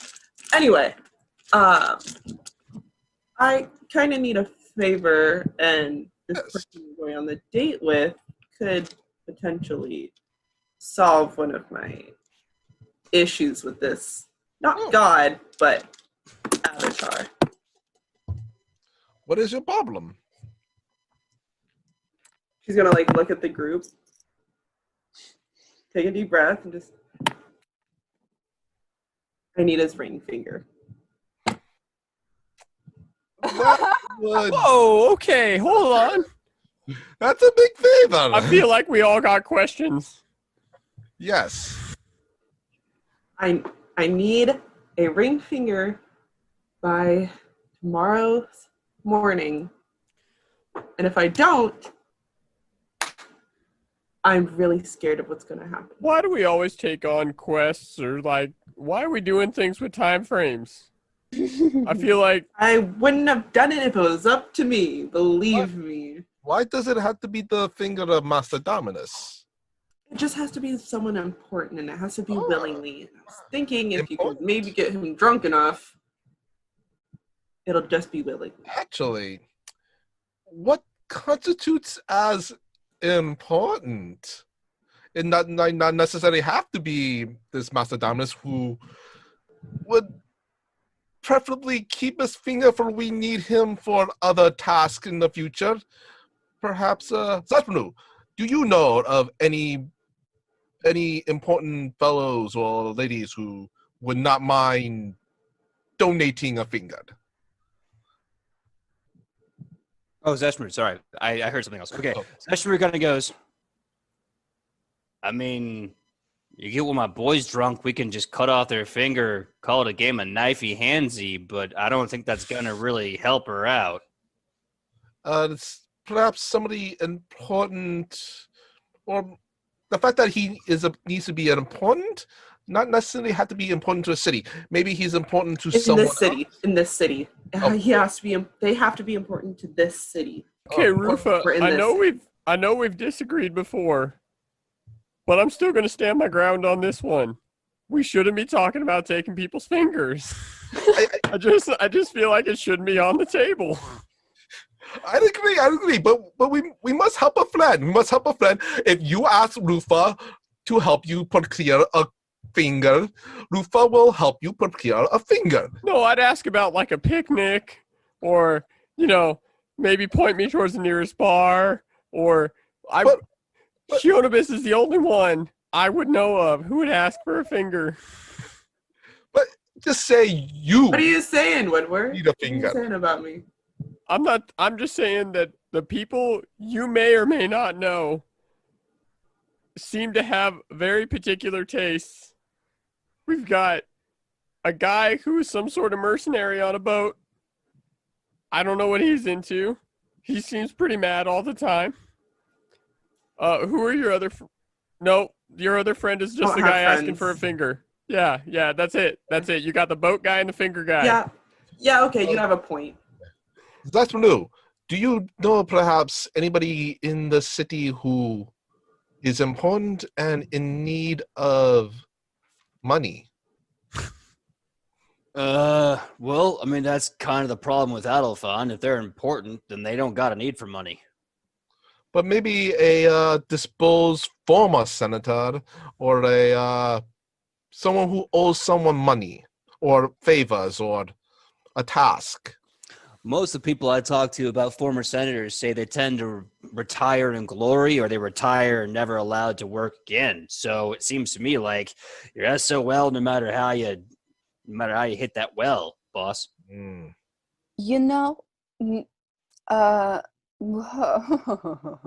Well, one, this is concerning. Two, maybe if we just straight up explain the situation, maybe someone has a really bad relationship with their ring finger and wouldn't mind giving it. Lona, perhaps someone in your clergy or some other temple clergy member is a very giving individual who would not mind donating to our cause? Yeah, you clerics tithe, right? Yeah, 10% of your hand. Well, considering that my people are far, far away and not important to this city, I don't know how that's gonna help. But I could ask around, see if there's any devout person. Ilona. What? Why? It was I'm confused of what part of their argument got you onto their side. Well, here's the deal. This is what it is. It's a deal with a god. Or god adjacent. Whatever they are, they need this thing. While I don't agree with it, I know of the terrifying consequences that can befall a living creature if they defy a god. And I care about Shionibus enough to try and do this crazy thing for her so she ends up not dying. Now, in the future, you ever pull this crazy shit again, we're gonna have some problems. But just this once, I don't think we have much of a choice. Rufa looks up to the sky and says, Mother always told me never to make a deal with a god. Always come out wrong.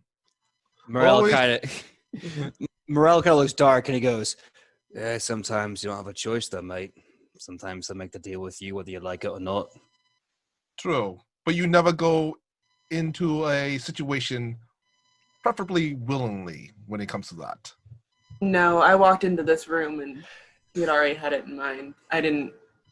Can I ask, how did this happen? I walked into a casino. I thought it would be fun. Clearly, it's not. Something. You stole something, didn't you? Okay. Why do you gotta start accusing and I'm putting it out on there. I'm putting it out there. I mean, I might have gotten 500 gold. Chalk it up. Woodwart's in the lead. Then you're not getting any of my gold. Yeah, well, you're not getting one of my fingers. So, all right. So strapping this back to task. So you have a lot of things here on the table.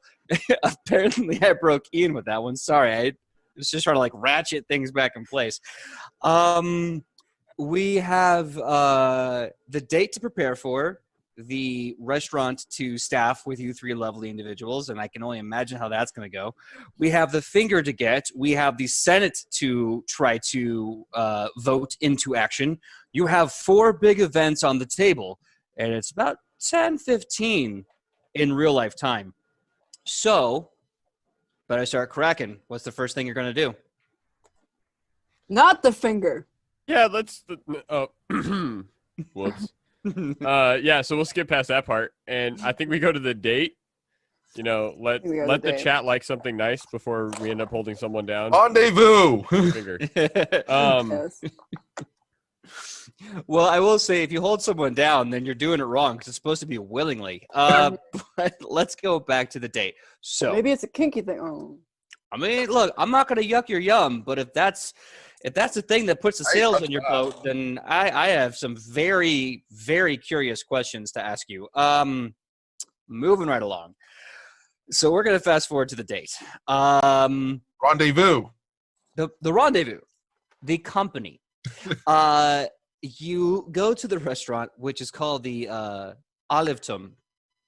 And you go to the Olivetum, and outside this beautiful, glorious restaurant, which looks like it is designed kind of in the style of an old Adolphon villa or an old Adolphon castle.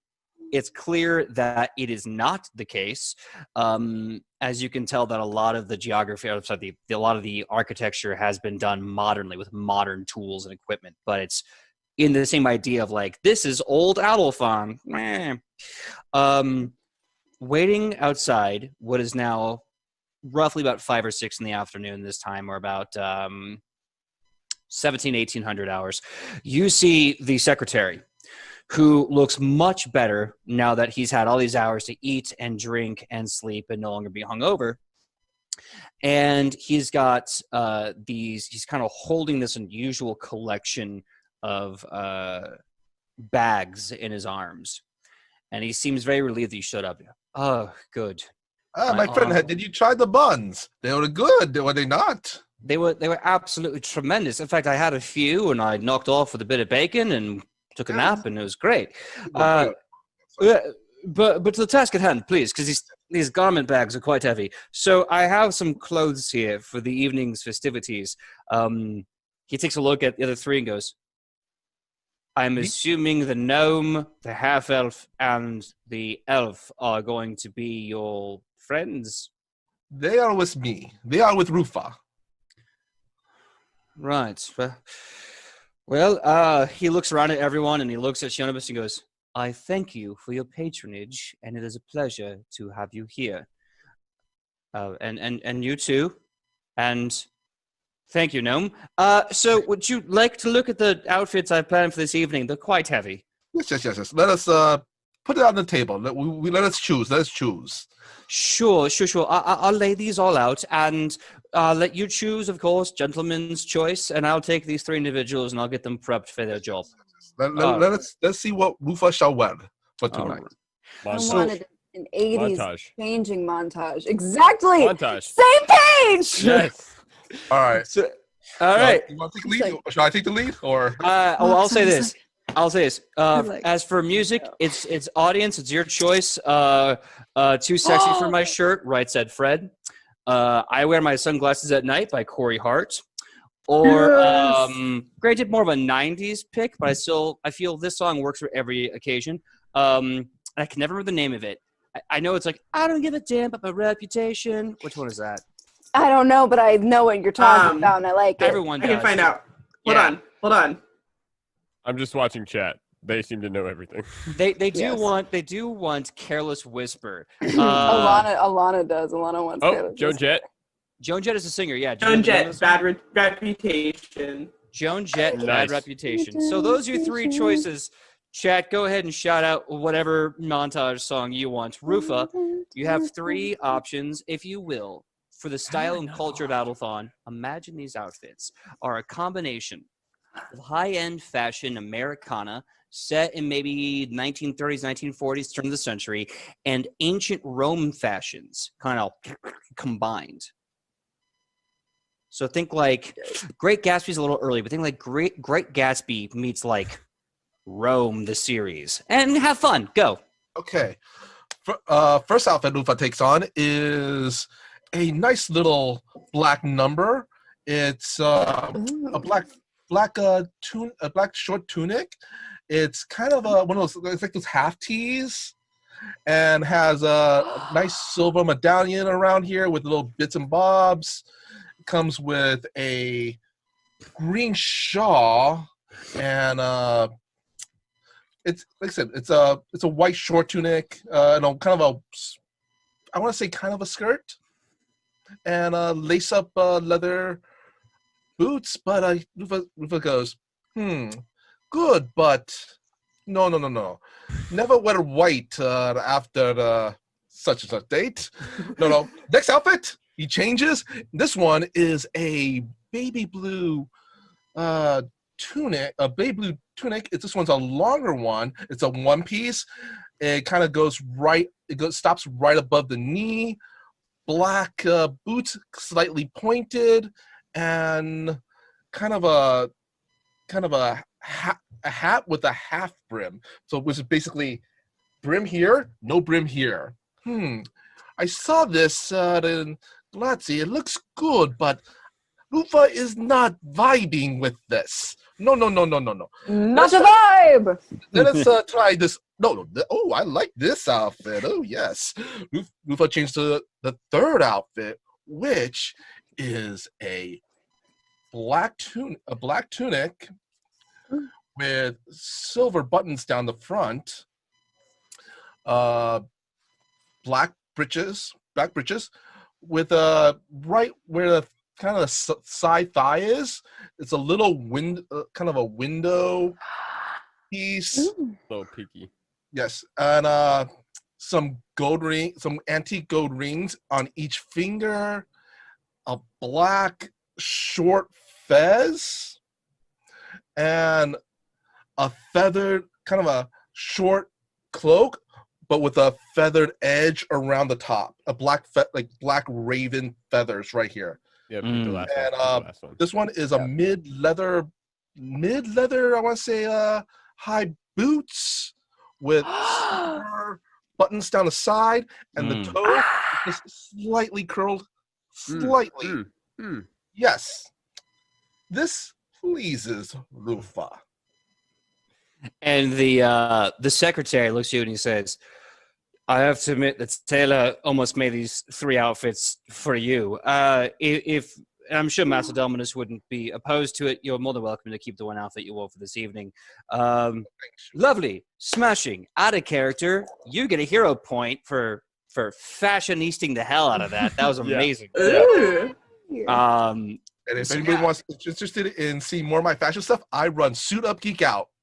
Fashion myself for nerds. Ooh. Absolutely, we'll plug that when we're doing the wrap up goodbye. We also need the hero point for the finger. For the finger. Yeah, we're gonna need it. It's not gonna work out. I just rack them up now. Yeah, start giving me those bold choices and those big moments. We gotta start stacking them on the ceiling. Puns for days. I am easily influenced by puns. So, the secretary gives you a minute to get dressed and feel the outfit and get used to it, get ready for it. He takes you inside the Olivetum, and once he brings you inside, he goes, all right, there are 3 positions with which you will have to fill throughout the entirety of the company. We need a host, a servant, and we will be needing someone in the kitchen. You may not have to do the entirety of the cooking, but you will have to make sure the cooking is done properly and that the food is set and ready for pickup. So, who wants to be doing the host work, which will put you in control of the, shall we say, the management of the experience? Who wants to be the servant, who will be applying customer service superior to that the Olivetum is used to providing? And who wishes to be the cook manager to work in the back? Who has the highest craft skill for the cooking? Oh God, my crafting is 6. Is that a plus Is it 6? plus 6? Plus 6, yeah. That ain't bad. Yeah, you're definitely cooking. Okay. Cool.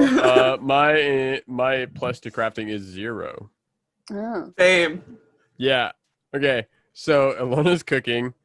I'm gonna put this one out there. Shionibus is regal, and I feel like a host works well. You're getting And flashbacks to your Woodward's- real life, Kylie. Woodward's close to the ground, so his center of gravity for holding trays is better. Can you reach the I mean, table? Shionibus was a barmaid at one point. Well, if they sit on his head, Oh, you can just like walk in and it just slides right off of the table, right off top of his head onto the table. I love that. I love it so much. All right. And So- Woodward can have the hors d'oeuvre, or Mush can hold the hors d'oeuvres tray. Cool. So how do we feel about that? Awesome. I'll just be playing, what's it called? Cookout? What's it called? That game where you're stressed and Someone you make- mentioned it in stream earlier.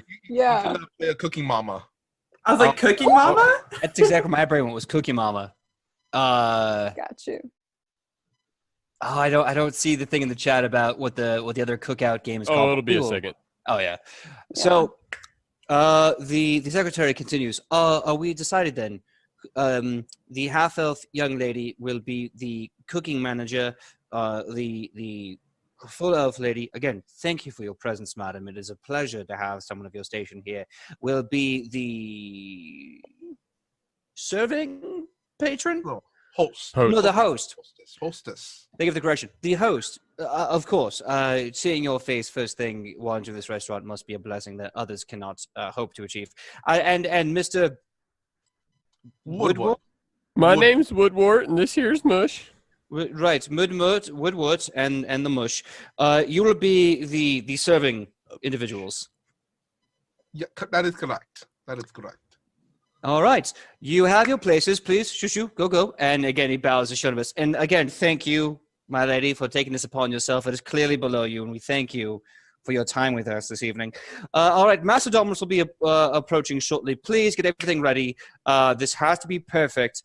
Master Dominus has not had companionship in quite a while, and he has taken a fancy, at least in conversing with your friend, and I would love it. I would really love it. This night went perfect for him. He's had a rough year, sort of just really, for me, like, pull it together. I would really appreciate it. I'm sorry. It's been a long day. I've been Rufa kind of pats the guy's, shoulder. Do not worry. Rufa will take care of this. Rufa will handle this. It will all be fine. Just be confident that Rufa will make it all good. Now, All right. please, my friend, and go. Right, go. I shall go. I shall go outside and wait for Master Dominus. I shall see you later, and I will announce his presence. Thank you. And he leaves.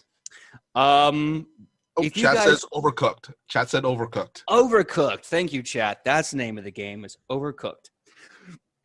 Now, that being said, if you guys wish to do anything personal to set up the evening, what I will do is I will allow you to do a performance check to roll at how well this setup is going to go. If you roll pretty well, I will make sure that there is a bonus, a +1 bonus to all your rolls within what you're doing. Not for everyone, just what you're doing. So let's say Shionibus goes, well, I'm going to make this look like this is like my castle. Then all your checks will have a nice +1 so long as it is involved with toasting. Michael, I saw a hand raised. Yes. I was wondering, is it possible for me to take a little time with each of them and provide aid? If you guys want him to help, to basically help you provide aid, absolutely, I'll do that. But Help. the thing is, Rufa, you have to roll what they're rolling. You know what? I mean, Let's go. Let's go. you're an investigator, so Yeah, you're let's probably go. gonna do tremendous. Yeah. All right. Help me in the kitchen. Help. Okay. Kitchen help. Do not worry. Friend and Lola, do not worry. Rufa is here to help. Breathe. Santa. Think happy thoughts. Breathe. All right. Now we get the meat. Be sure to clean it. Let us clean it first. Make sure that it's clean. Then pat it dry. Then take the crushed sea salt. Make sure it must be sea salt. Yes. Sprinkle it on. Little bit of freshly cracked pepper. Now, make sure the pan is cast iron. Very hot. Make sure it is very hot. Okay. Now you quickly take a sprig of rosemary, put it to the side here, and take 2 garlics, 2 cloves of garlic. Crush the garlic. Yes. Okay. Now we quickly put the rosemary and the cracked garlic onto the grill. Let heat up. Then take the steak. Now take the steak, put it on, grill it. 3 minutes each side, real quick. Sizzle. Flip. Sizzle. Quickly take it off. Let it rest for 5 minutes. Then you slice the meat. Against the grain. No, against the grain. Slice it against the grain. Now we put the cooked the rosemary sprig and the crushed garlic on top, and boom, we have steak. All right, excellent. So All right. in crash course is the only way to describe it. In a crash course, Rufa basically teaches you how to prep and how to place your food in the kitchen, how to get it, and the broad strokes to cooking and how to cook the perfect steak. With that, I need both of you to roll a craft check. Rufa is rolling this to aid Ilona as she's rolling this to set up her crafting area, if you will. All right. May Felix be with us. I got a 17. Don't say his name in this chat anymore. I got a 22. Okay, so that's going to be a very good number. Ilona, for the rest of the night, and please write this down because I will not remember it, you get a +1 to any crafting checks to cook or prepare or place a meal. Yes, I need this in real life. Right? Good. Also, for that amazing bit of role play for both the tutorship and Sidney really just going through the manic paces, I'm going to give a hero point to Ilona. And, I'm going to give a hero point to Michael as well. That should put you at the maximum 3 for a game. Start with 1, you got one earlier. Someone should clip that because that was a real steak recipe that you can use in the future. Actually, it is. That's how I make my steaks. I can tell. Very nice. Rufa, kind of like a whirlwind, now whips through out of the kitchen into the dining room and sees Chunibus and Woodward. All right, my friends. Hosting and serving is much like a dance. You must do it with passion, with panache, with regality. I got the dance down pretty good in the last time we did this. Yes. All right. First, we must stand up straight, back straight, make sure their backs are straight, shoulders out, like this. And always be sure to have a smile. A smile. No, that's a grimace. Both of you are grimacing. That is not a smile. Smile. Little less teeth, Woodward. Little less teeth. Okay, corners of your mouth. Both of you, corners. Smile. Like this. At least pretend.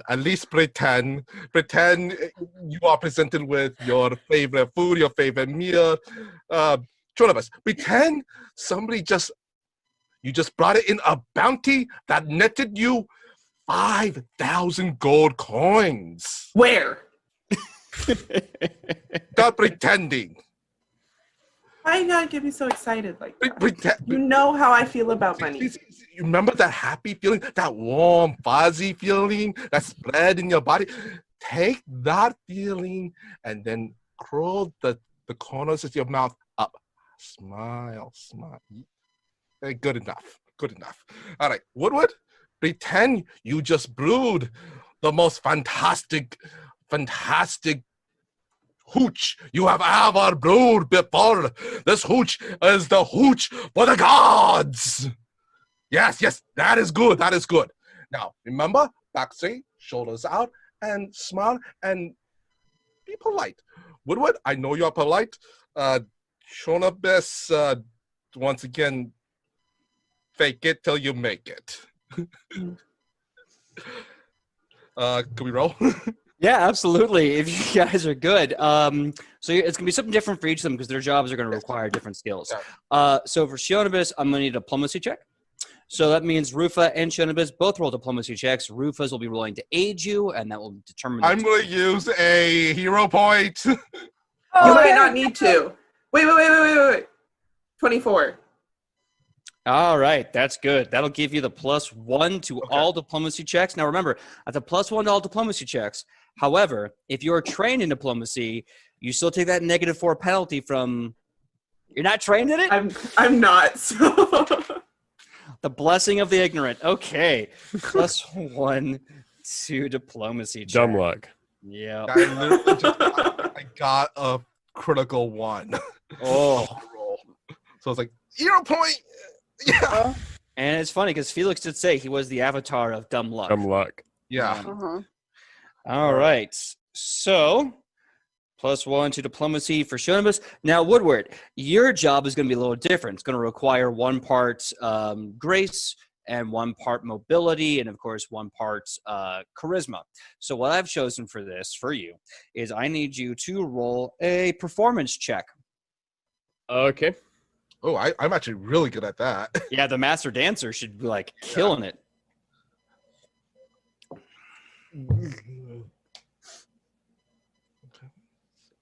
Oh, I nailed it. A 6. Oof. Oh, look at that number. Oof. So too hot to handle. Luckily, I got a 26. That's really high, but you're rolling to aid him. And while that does give him a nice fat bonus, a 10 is not the DC I'm looking for. So, unfortunately, Woodward, you don't get any bonuses for performance the rest of the night. There's a cute puppy. Before we start, Rufus is going to try to gather the party together. Okay. We all have a task. We know what we must do. Then he looks over at Alona and Woodward. When you need to, cast the helping hand ability, the guidance. Yeah, High five. High five. I cast guidance. I definitely cast guidance. Yeah. There's a lot of high fives going on. Yeah. So between the cleric and the druid, and I love that you guys are here because God forbid, like, those guidances are going to come in handy. So everyone here also has guidance because it's a cantrip. I'm just going to assume you guys are doing that. However, guidance only works for 1 skill check. And I believe that skill check has to be within a certain time period from the spell being cast. So, you know, within the first 3 skill checks, if you haven't popped that guidance, it will fade pretty quickly. That being said, time has arrived. The secretary opens the doors and closes them behind his back, and he says, "People of the Olivetum, the company for the evening, Master Rufa, I am here with great pleasure and duty upon me by the Senatari, by the University and the Acadiums, on behalf of Adelphon and its people, to introduce Master Cassius Dominus. And he bows, and the door opens triumphantly, and there you see, proud but with a little bit of a sheepish look in his eye, Master Dominus. He is wearing a very low plunge tunic with another tunic crossing over. He is wearing a little bit of a kind of a pauldron, but you can tell it's not made from high quality, as it's strung about from a cord of laurels going across. He's wearing vambraces and rings. He is wearing the kind of full tunic with pleats in them, and he's got what looks like sandals with spats over it. So it's like a two-tone kind of spat look going on. Again, combining that turn of a century Americana and Roman fashion. And he stands forward and says, "Hello, everyone. Is this too much? It's been a long time since I've been out. I hope that my appearance isn't too garish or too unfashionable. Is the pauldron all right? I made it myself. I'm not a very good metallurgist. It's a little crude, I admit, but I just started. What can I say?" Rufa, as an ever consummate professional, gives a deep, low bow. Hello, Master Dominus. Welcome to Rufa. So Master Dominus takes that greeting, and as you do the great bow and come back up, he takes you by the arm, pulls you in, and does the Adelphon greeting, pulls you in like kind of heart to heart, and he goes, "Master Dominus, Master Rufa, on behalf of Adelphon, it is a pleasure. Sorry, my manners are courtly. What am I doing? Welcome to Master Dominus." He turns to the secretary. "Am I doing this right? I feel like an absolute twat." It is fine. It is fine.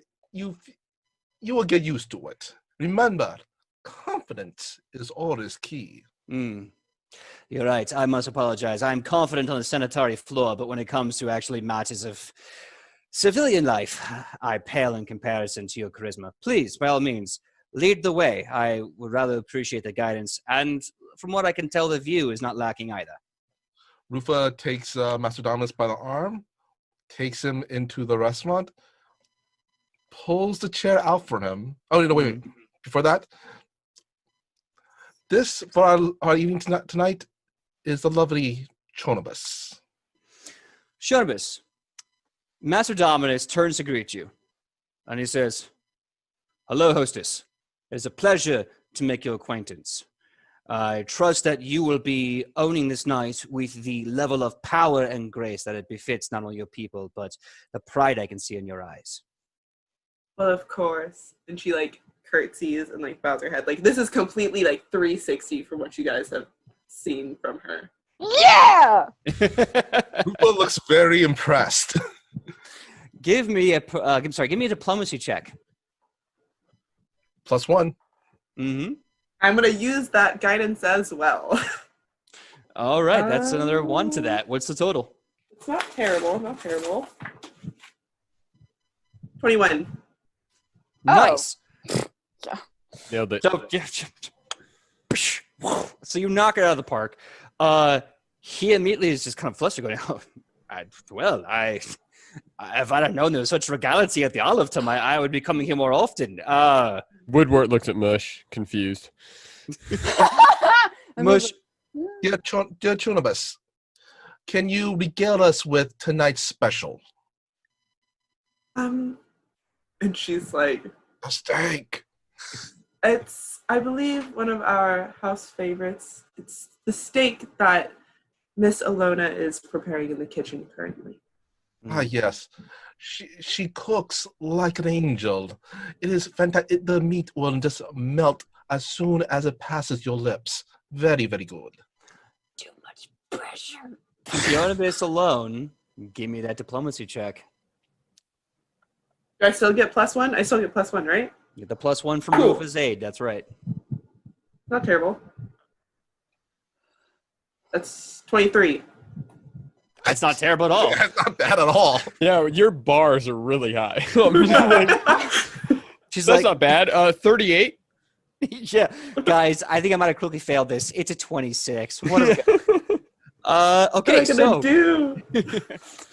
So Master Dominus is smitten by the description of this steak. He hears us and he goes, I don't think I want anything else on the menu. That steak sounds absolutely godly. It sounds pleasant, positively astral. I would love to have that steak. Madam, I have to ask, what other drinks do you have? What would be a recommendation of wine or spirits or maybe even ale to pair with this steak? I like to pair my drinks with my meats. It's a thing. It's a hobby of mine. Of course. Red wine goes with steak, right? Red wine? White wine? Doesn't matter. Red wine. Red, That's what I thought. I was like, it's definitely red, right? And then white's red. with pasta. I always recommend red wine with any sort of haughtier meal, but that is just my opinion. And it's just a humble opinion, really. Give me another diplomacy check one more time. For those at home, steaks bleed red. Pasta comes in a white sauce. Yeah. Although then you get that weird stuff where the pasta is a red sauce, and that's when you buy a red. Really quick, PJ, can you give me a kind of a region, a territory that's kind of a wilderness area, very wild? Woodward's house. Is good. Mountainous is good. Do you want? So you said area, a wilderness. So you mean around? Just give me a name. Just give me a name. Like around Adelphon? Yes. Or no, I'm far away from Adelphon. Oh, far away from Adelphon. Sierra Nevadas. I don't know. Like French wine. French wine is good. All right, you want to? Okay, I'll tell you this. You don't know any secrets about it, but you do know there's a lot of mountains around a little town called Enshelator, which is a former Akkadian territory, which not a lot of people have kind of been to since the fall of the greater Akkadian Empire. You also know that there is a mountain range not too far from here. I mean, bloody hell, you can see it from where you're going to be dining. So you got those options. Rufa looks over at Columbus. Perhaps the Shalator vintage. 35 years. Does that sound good? The Shiraz. Excellent choice. I also rolled a 24.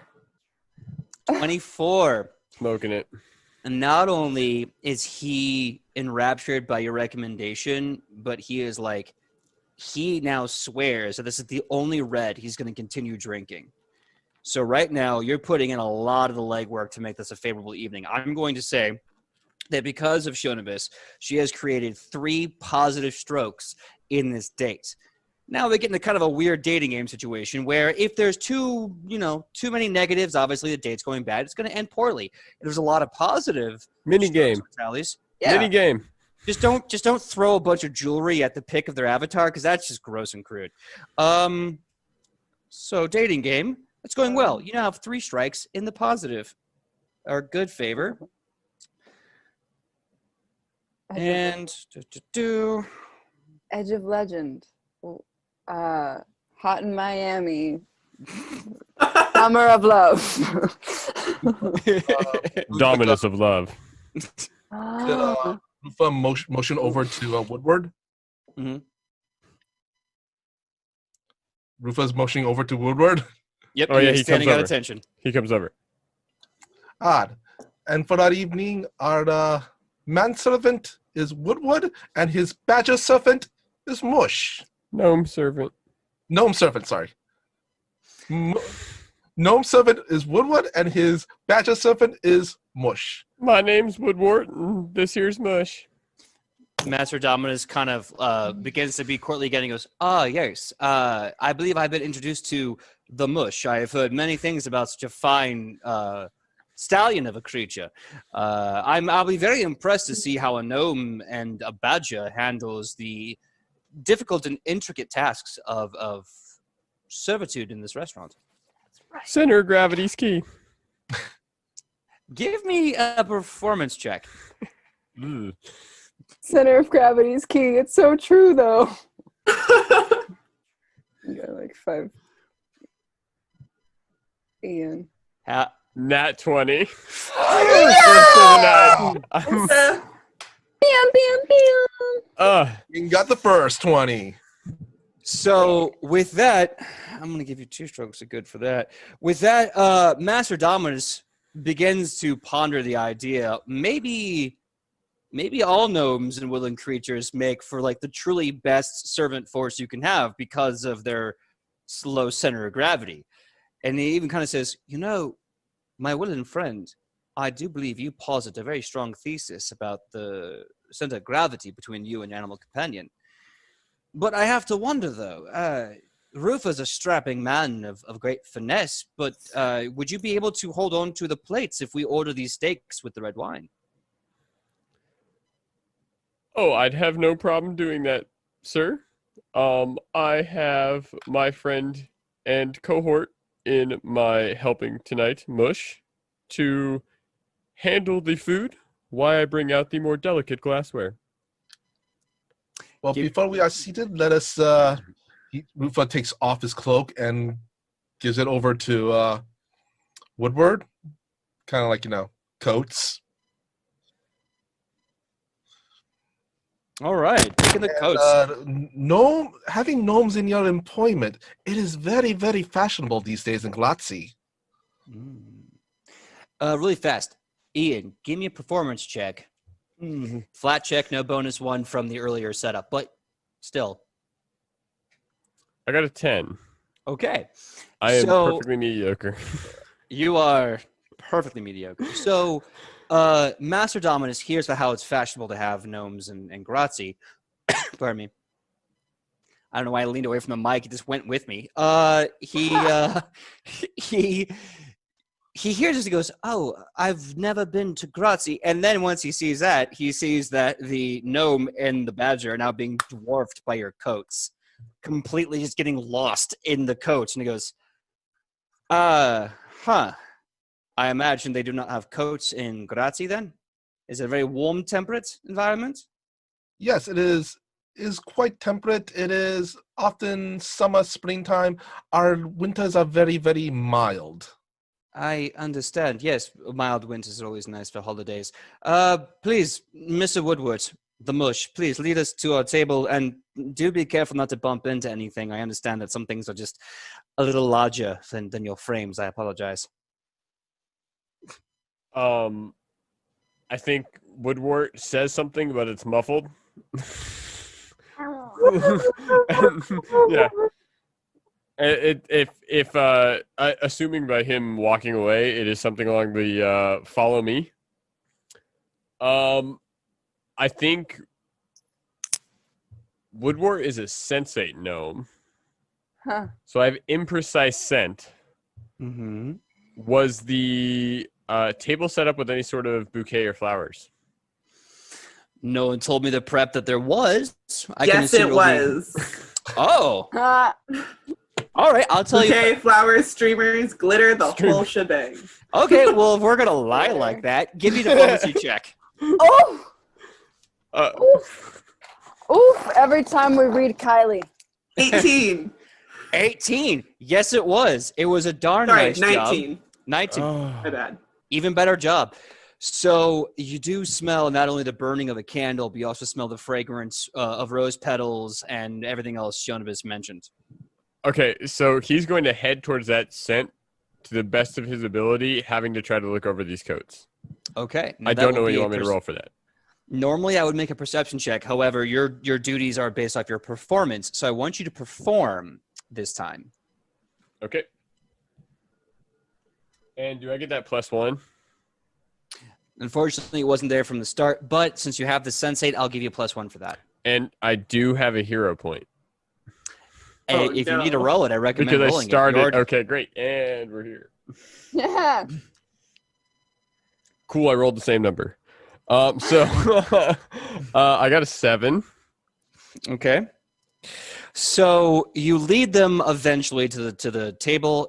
It's very awkward as you're moving your way. You bump into a table. You kind of course correct. You move. You bump another table. There's a horrible sound of like a chair scooting. You course correct.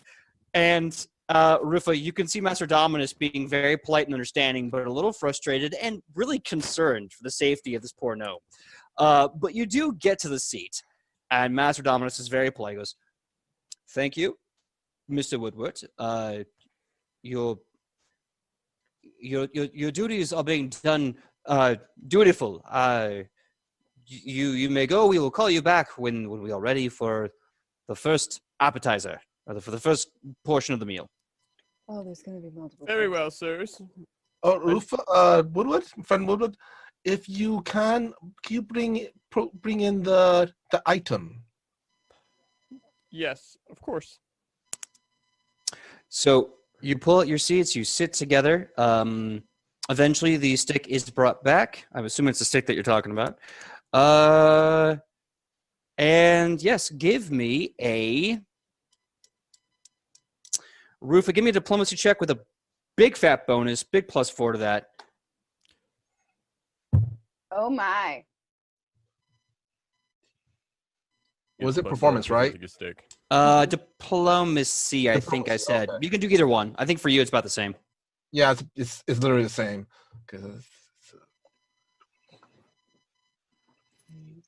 21. 21. Awesome. Okay, so A 21 for presenting a stick. yes, you present this walking stick to Master Dominus. What do you say? Master Dominus, a small token of your from me, from Lufa to you. Oh. He seems very shocked. He takes the stick and he goes, "Oh my, you shouldn't have. I apologize. I didn't bring you a gift. This is tremendous." He does kind of like place it down beside him. He goes, "It's got a good power arm to it. I really like it. I really like the way that. Oh, look at the engravings. Look at the whittling. Do you know how hard it is to get this detail with what I'm guessing is probably a 1/4-inch knifing? This groove is. Oh, this is tremendous work. What wood is this? Is this local ash from the? Oh, this is Local, from a local artist that Lufa has discovered. this staining makes me believe there's an oak inlay. This is tremendous." He is going off about now. See, Ian knows wood better than I do. I am BSing terribly. It was pretty good. Thank It was you. pretty good. Yeah, I'm going to go with it. Awesome. Various things that were correct include both ash and also 1/4-inch knifing, which is I'm actually surprised by. I'm not gonna lie. I made that up. I pulled that out of my butt. Anyway, we can get into it. But yeah, you're on it. I rolled a 10 to lie to my friend about woodworking. Great. So apparently Perfectly it works. adequate. I'll take it. So please, Rufa, by all means, continue. Yes, I was told that you were a outdoorsman enthusiast, and you like taking walks. And Rufa saw this in the window, and Rufa thought, yes, Master Dominus would appreciate this work of art, and it is also practical. Just because I want to see if this goes anywhere spicy or dicey, give me a diplomacy check. That's the name of the dating show. Spicy or dicey? Edge of Legend. You're brilliant, Ian. Yes. That's what it is. Oh, spicy. Anyone spicy. pouring the wine? What's that? Is anyone pouring the Oh, wine? you're for them? actually being a host. Hold on. I can't. It's like being at work on I got Wednesdays, 17. even though I'm supposed to have them off. Yeah. What was that, Michael? I got 17. Okay.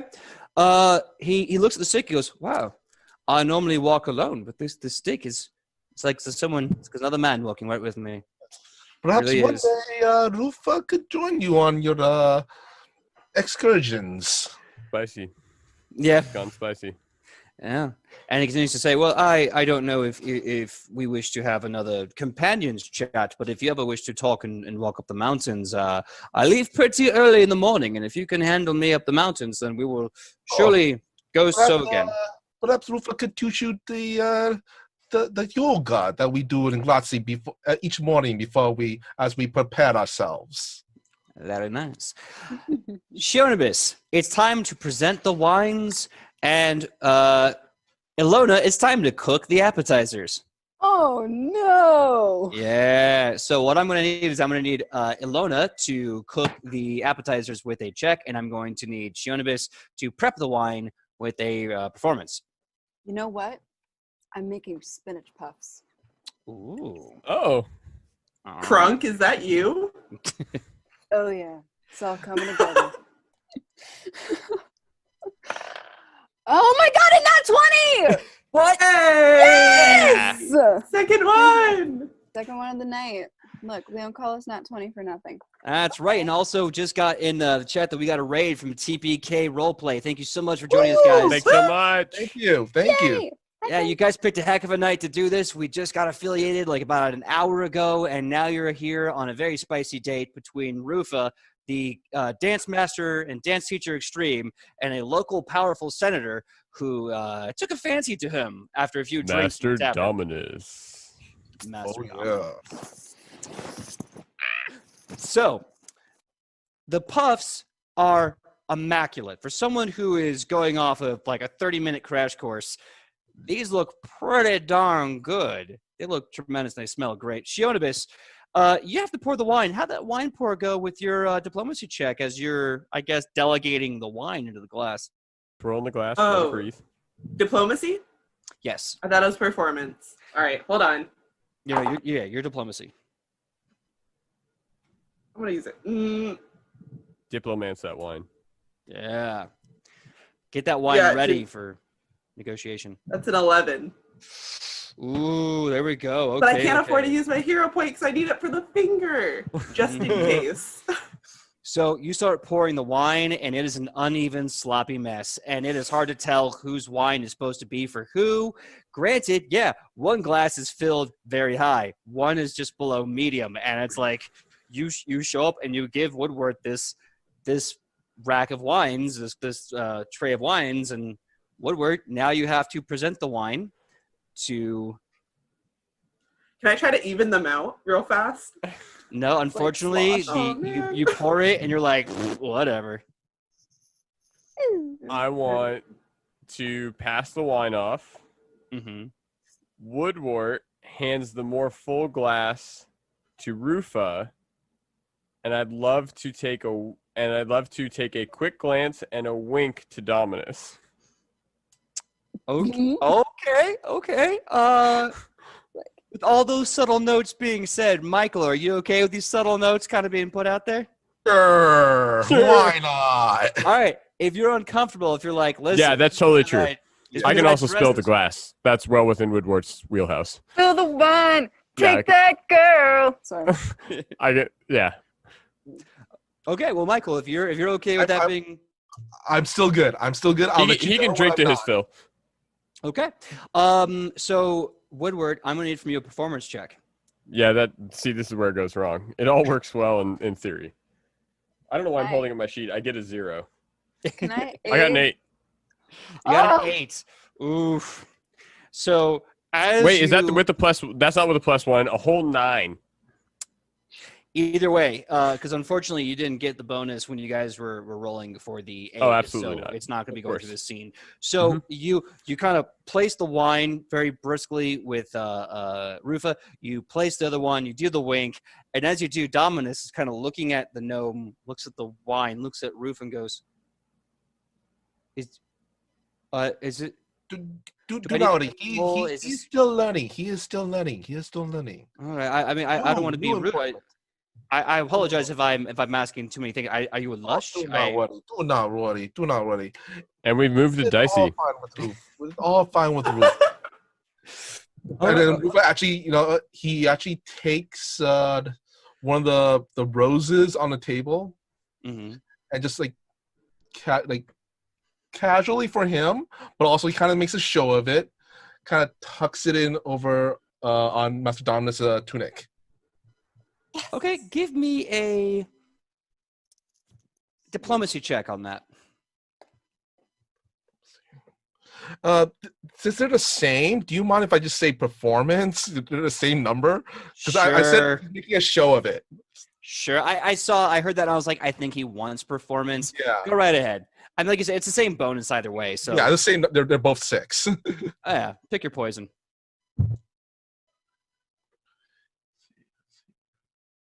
Who knew going on a date could be so stressful? I mean, it's not for you guys. You're not even the one on the date. 23. 23. He is. When you pull away, you can see he looks kind of stunned. He's kind of giggling a little bit. He considers the flower and goes, thank you. That's a very nice gesture. I really do appreciate the rose. Yes. It's a very lovely rose. That was a very nice choice on your part. I thank Once you for again, choosing a small token of all the hard work you are doing in the city. When Rufa was wandering the city around, he has asked for about Master Dominus, his likes, his dislikes, what he does, and everyone to talk to Rufa told him that Master Dominus was a good man who does good things, a good man who will be doing great things in the future.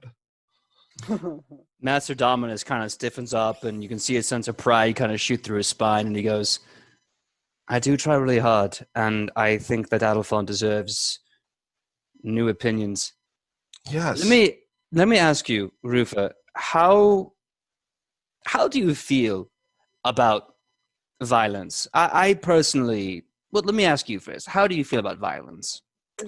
Rufa finds violence very distasteful, but when need be, when the occasion arises, sometimes a strong front hand must be used to deal with things.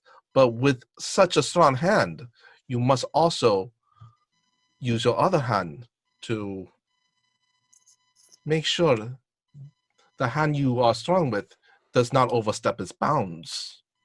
So what you're suggesting is a two-hand approach, shall we say, a system of checks and balances. Yes.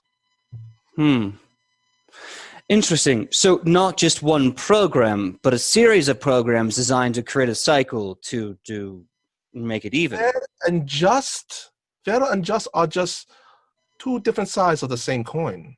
You know, there are some in the Senate, especially the war seat, that believes that peace can only be withheld through outright strength. That with the chaos all around us, that is only an equal force or a greater force of chaos that prevents that chaos from becoming our reality. So how then would you argue to some of those hawks out there that would say the only way Adelphon has ever stayed united and safe was through strength of arms over strength of kin? We must make our home strong first. We must become first a example, a beacon, this as they say, to others. We fix things at home first.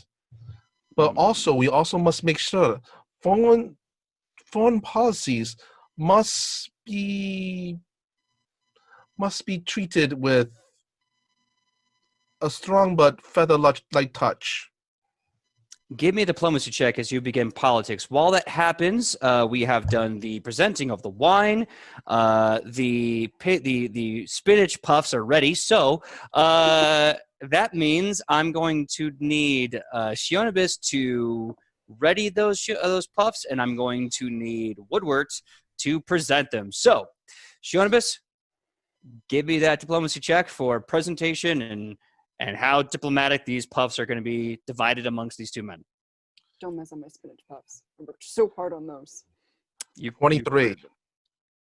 Oh. 23 diplomacy. I'll keep that in mind. Yes, Shionibus.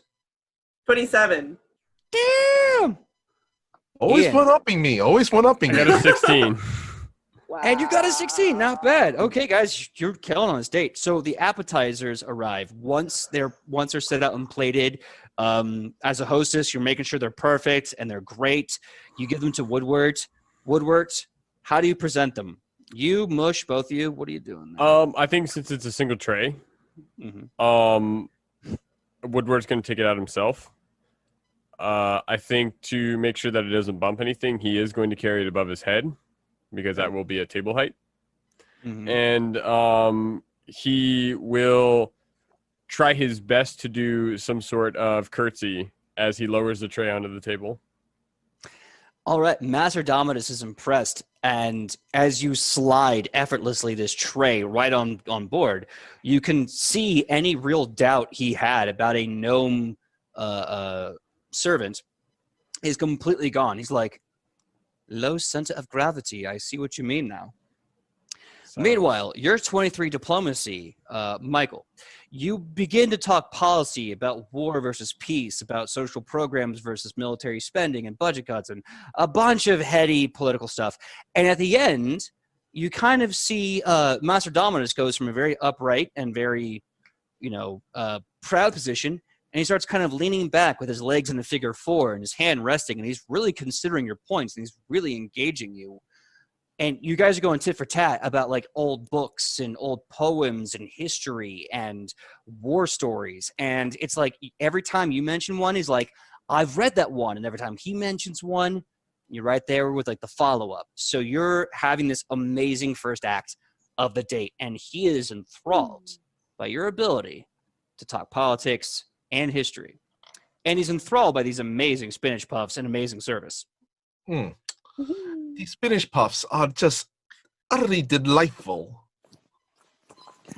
I must admit, normally I am loath to have spinach. I feel it's kind of a flat and gamey sort of root vegetable. But these, I can't even taste them. The texture is buttery, and whatever it is that's inside it, maybe cheese. The cheese really cuts the spinach. I'll give the chef I believe instead of the usual cream cheese, the chef used a very, very creamy ricotta. And I'm going to save everyone about 5 minutes here because Lord knows I'm going to talk about it too. He talks food with you.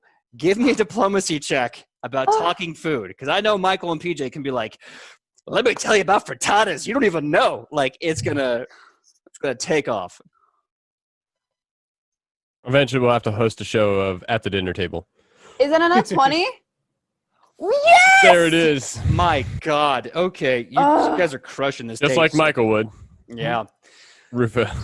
So you're crushing it on the food. In fact, you've impressed him so much that he says, you need to talk to my servant, my secretary before you go. I want to have those 3 recipes written out in triplicate, because next gala I'm hosting, or the next big Senate meeting I'm hosting, I'm making those recipes. That sounds smashing. Yes, of course. The steak is mine, but all credit for the delicious, heavenly spinach puffs will go to the master chef herself, Alona, mistress of the kitchen. I have never met Alona. And, dear man, you say the steak is yours. Well, yes. From the description I've heard from your lovely hostess and the wine she paired, although admittedly a tad reckless and uneven, I'm still very curious to have this steak. The wine, she knows that Rufa enjoys a good heady Shiraz and can hold his, as they say, liqueur. For Rufa is Rufa. Yes, he is. And I apologize, Master Rufa. I did not mean to judge you for being a lush. Considering how we met earlier this day. High tolerance. Oh, high tolerance. Well, considering how we met earlier this day and I made an absolute fool of myself at the brothel, it's only fair that I not judge you for how you drink too. Now, Master Dominus, Rufa has a question for you. I'm all ears, Mr. Rufa. Yes. Say, would Master Dominus be willing to unite against even a foe, a opponent, against a greater good, a greater evil, a greater threat, for the sake of protecting his people? Give me a diplomacy check. And here we get into it. 24. Dang. At this point, Dominus has had the wine. Oh, we're going to get to that in a second. Ilona, time to cook that steak. Oh, So give me a craft check. It's main event time. Let's pop that steak out.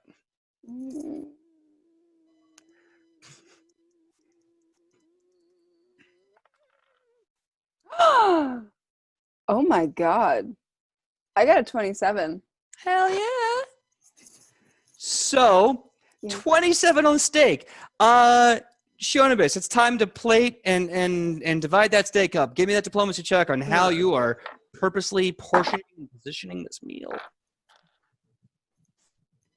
That's a 19. Damn. expert plating, expert execution, even and gorgeous. Both steaks look perfectly ready. Now, Woodward, it's time to present the steaks. Performance check, my dude. How you doing it? And let's roll. I'm going to do it the same way Woodward does. He's going to give it his best shot. That's all you can do, my man. I believe in you. I got a 14. Not bad. Not bad. It's a little shaky, but the steak gets there just in time for this, and Dominus is distracted by the gorgeousness of the steaks enough to kind of not see the herky-jerky, but the effortless slide once it makes contact. So I'm going to call that kind of a neutral point there. So steaks good on the table. You both get your steaks from Woodward's. Woodward, you could even see Mush is just like his tail is kind of bristling like this is very nerve-wracking.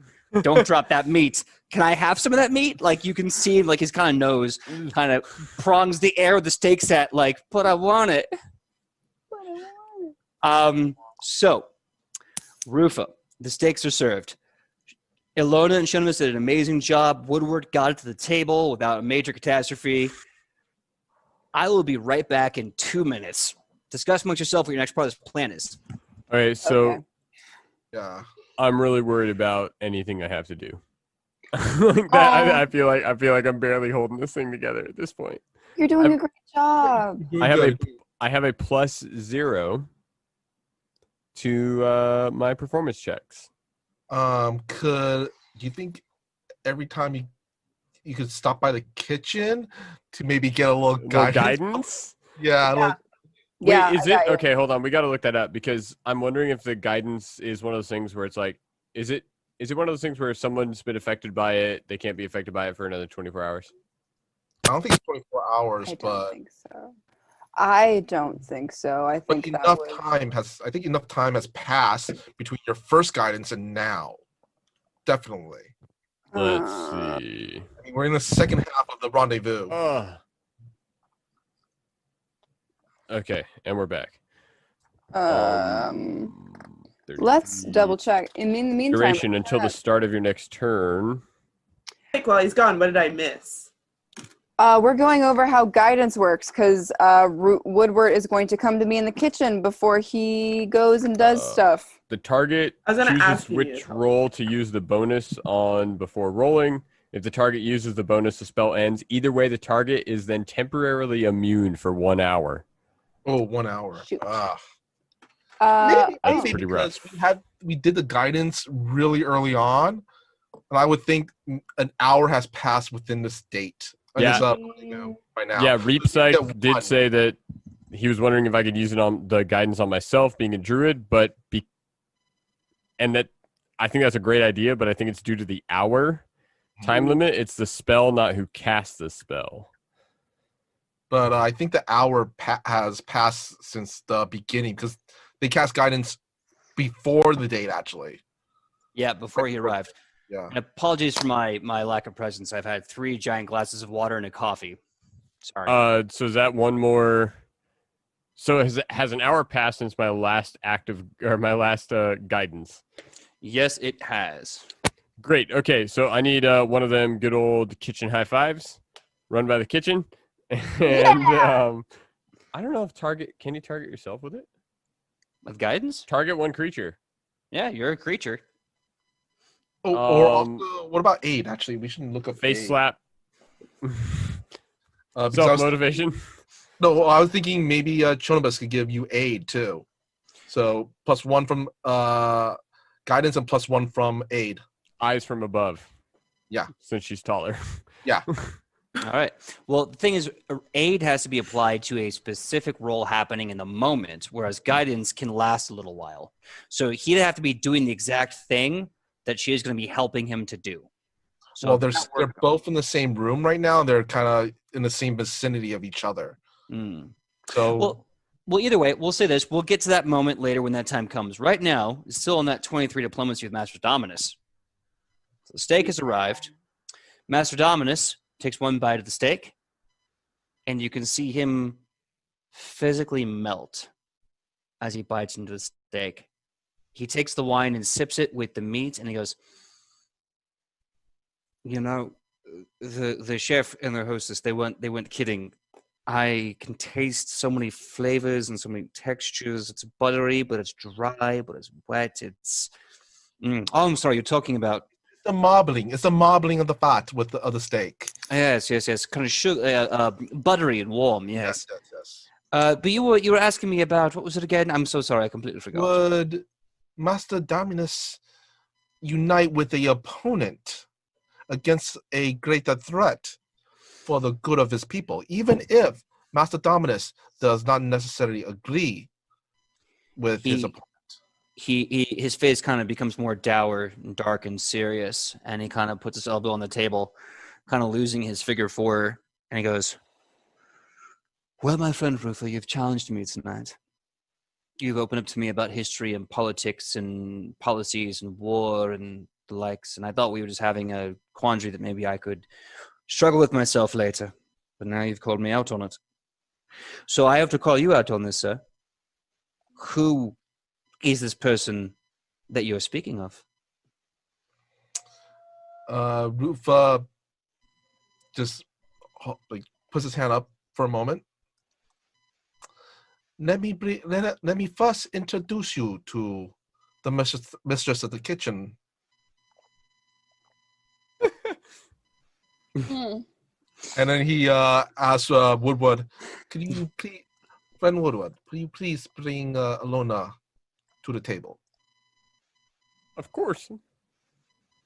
And Woodward trots off. Okay, Alona, I think it's on you. There's a lot going on in there. They're bringing up the woman you talked to earlier. We haven't gotten to the finger yet, but give it your best shot. Okay, thanks, bud. Alona is going to take off her apron, dust off her robes. She's gonna get herself ready. She's gonna, in the kitchen window, you know how there's like a little a window. A window, yeah. To look, yeah, and the door. There we go. The door with the window. She's gonna look. She's gonna peek.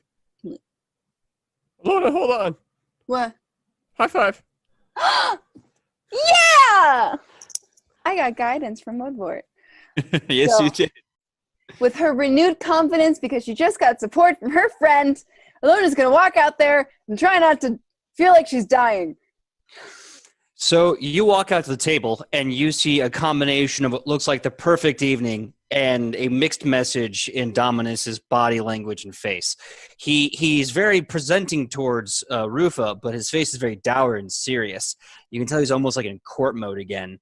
And he turns to you and he says, "Mistress Alona, it's a pleasure to see you here again. I was told that I'm to speak with you about something political." Oh, Yes, about our times in the woods, the army, the Green Army. right. First, did you like the spinach puffs? Mistress Ilona, they were divine. How dare you make such good pastries in my presence? I'm very upset by these pastries. They're so great. Oh, well, you don't have to ever worry about it. I'll just, if you need them ever again, just like call me. I'm here. I love friends. Okay, so Ilona's gonna pull up a chair. She's like, "I'm gonna sit down. Sorry for being presumptuous, but this is actually very serious and we should get down to business." I would say approximately a week ago now, Rufa, Chionibus, Woodward, we all arrived in a little town called Cobbledale. I'm sure you've heard of it. It's at the border of Adelphon and Emery, I believe. I'm aware of that territory, but I've never had the pleasure to visit. Go on.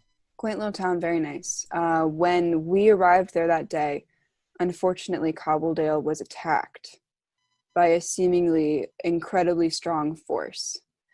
They had siege spears and a legion of orcs and goblins who attacked the town. Now, the four of us were tasked with finding out more information and possibly getting to the bottom of what was happening, and it is unfortunately much bigger than we could have ever imagined. When you say bigger than you possibly can imagine, I am already worried about orcs attacking Emery and the city of Cobbledale. Some sort of unification is unheard of and does present some worry, but that could be a foreign issue. What is bigger than a foreign issue? A world crisis issue. If you're trying to tell me that an attack of orcs and goblins, well, yes, or any sort of conglomerate of orcs attacking any city is a big deal, yes, you have my attention. But if you're going to tell me there's a world crisis, I will require proof. Rufa, did you have a chance to translate any of those notes we found at the orc headquarters yet with Shonibus? Not yet, but I believe we do have sufficient evidence outside of the city. These orcish monstrosities. We are able to contain 2 of them. They are right now located outside your city, buried up to their shoulders, and at the first glance of them escaping, we told our sentries to eliminate. Pardon my ignorance, but when you say orcish monstrosity, I've regretfully heard such words being used at the common orc. What are you speaking of when you say orcish monstrosity? Is it like a siege engine or something? Think an orc, but not just one orc. It is 20 orcs combined into one. The size and strength, unbelievable destruction. Well, my curiosity prods me to go look at this. Heavens forbid, gods forbid, if this is true, then my life will be in danger, and therefore the wise action would be to not go there. So what I will need is something that I can hold on to, something I can tangibly see that this is a crisis. Even if it was these monstrosities you mentioned, that still sounds local. I can call back the military in the morning and have it be done with, but it's not a world crisis, you see. Rufa, show him the map. Rufa takes one of his many copies of the map and kind of moves aside some items from the city, moves the bouquet in the center, and just opens up. The red X's are places where they plan to attack. This is a world map. We had one of the generals in our custody, and unfortunately, he was let go. He said that there are 5 orc and goblin armies surrounding the world, planning for world domination. And if you need evidence, by the Stone Quarry, we were able to eliminate one of the, not armies, but a small sliver of this force of orcs and goblins. If you have your men uncover that, you will discover bodies of many, many orcs and goblins. Here is my current dilemma. Here is where I plead to you all, any one of you. My position in the Senate has been staunchly progressive, staunchly nonviolence, staunchly socially programmed. If I try to present any sort of political forward law or conversation that promotes an act of violence that goes against my station, my presentation, my reputation, that goes against everything I've been working hard on since my inauguration, since my voting and graduation into the Senatari. If I'm going to do this, and I need a presentation of these facts that still stands with my beliefs and programs. I want to defund parts of the military so they can have healthcare, not give them bigger swords to kill bigger orcs. How am I going to present these facts to the Senate floor? How are you going to provide them with healthcare if they were already all dead? Give me a diplomacy check.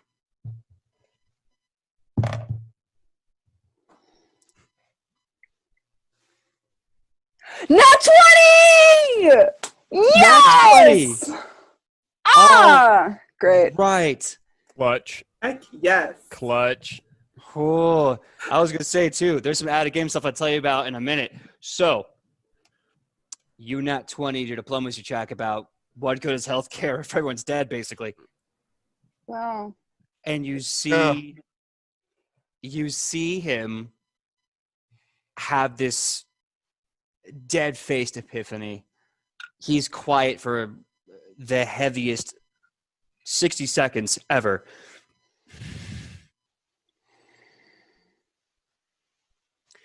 In my heart, I know you are right. In my brain, I am entirely terrified that this will jeopardize my stance. Perhaps this could actually strengthen your stance.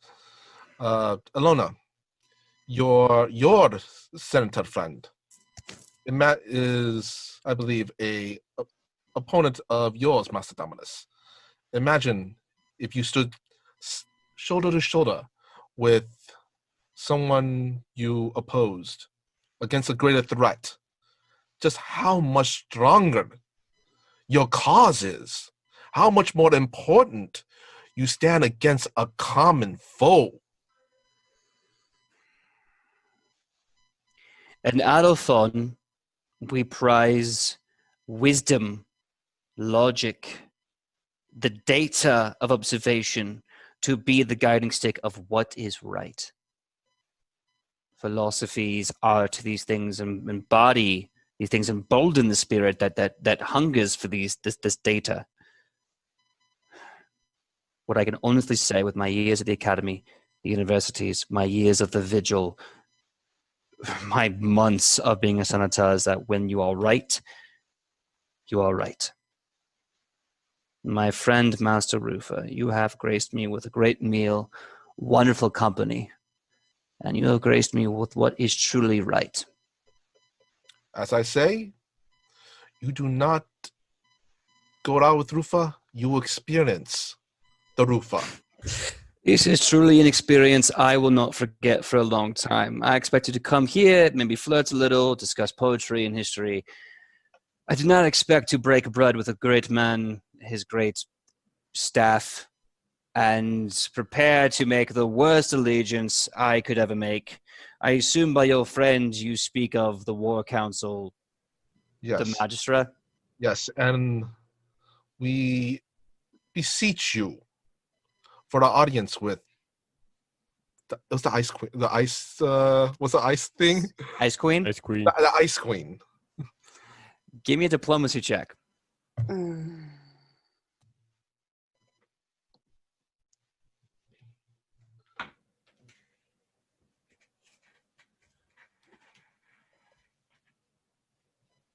27. Look at us. I was one Killing away it. from critical 20, okay? Oof. Aw. So Dominus looks at you and says, "Oh, the Ice Queen. Yes, I am aware of her. She is quite terrifying. I know her villa. I know where her mansion is. If me and the Magistra could come to terms on a central stance of whatever temporary alliance we have and pitch it to her this evening, we may be able to cause a vote to go to the floor to open up, but I can guarantee you right now, as hard as it will be to make Bellina and I agree, it'll be even harder to make the Ice Queen listen. But today you've already performed one miracle. You gave me an amazing night that made me rethink my political stance with an opposing side. So who knows, maybe we can do the same with the Queen." Perhaps we all need a little help from our friends. Can Shionibus kind of stick her head out and intervene for a moment? Sure. Don't do it. Don't do it. Shionibus! Don't. Not now. Sure, just do it. Look at what we Um, accomplished so far. If I might have a way for the Ice Queen to persuade her to come out of her hiding. I don't doubt that the fraternity of elves, or should I say the sorority of elves in this case, is powerful beyond all recognition of human mortal mind. But what in bloody Iodex's bookmark would make you think that she would want to come out of her home to listen to my prattle? I have information about someone that I think she wants to know about. He immediately goes, is this a hostage negotiation? I do not deal with negotiations related to hostages or missing persons. I am not a... No. No, I haven't done that in a long time. I mean... Master Rufa, who is your company? Oh, no. I'm joking. It was a joke. Sorry, I thought it would be, it'd be funny. And but we're back to Dicey. It's a joke. Humor is acquired taste. Give me a diplomacy check, just because I want to see if this really goes somewhere, or if we can just kind of like breeze past this awkward joke. Ooh. Wait, me or... Do I still have that plus one? Shionibus. Oh. Yes, you still have the +1 diplomacy, and this is totally Shionibus's roll. Can I aid her? 11. Oh, he did ask me if he could aid before I said the number, though. I'm going to say no because, well, even if you do, it's still a very low roll.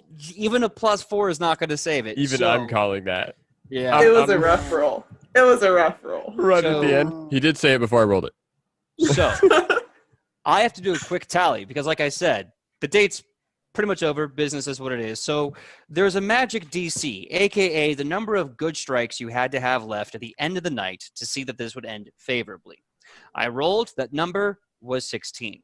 The amount of bad rolls you had was 5 bad rolls.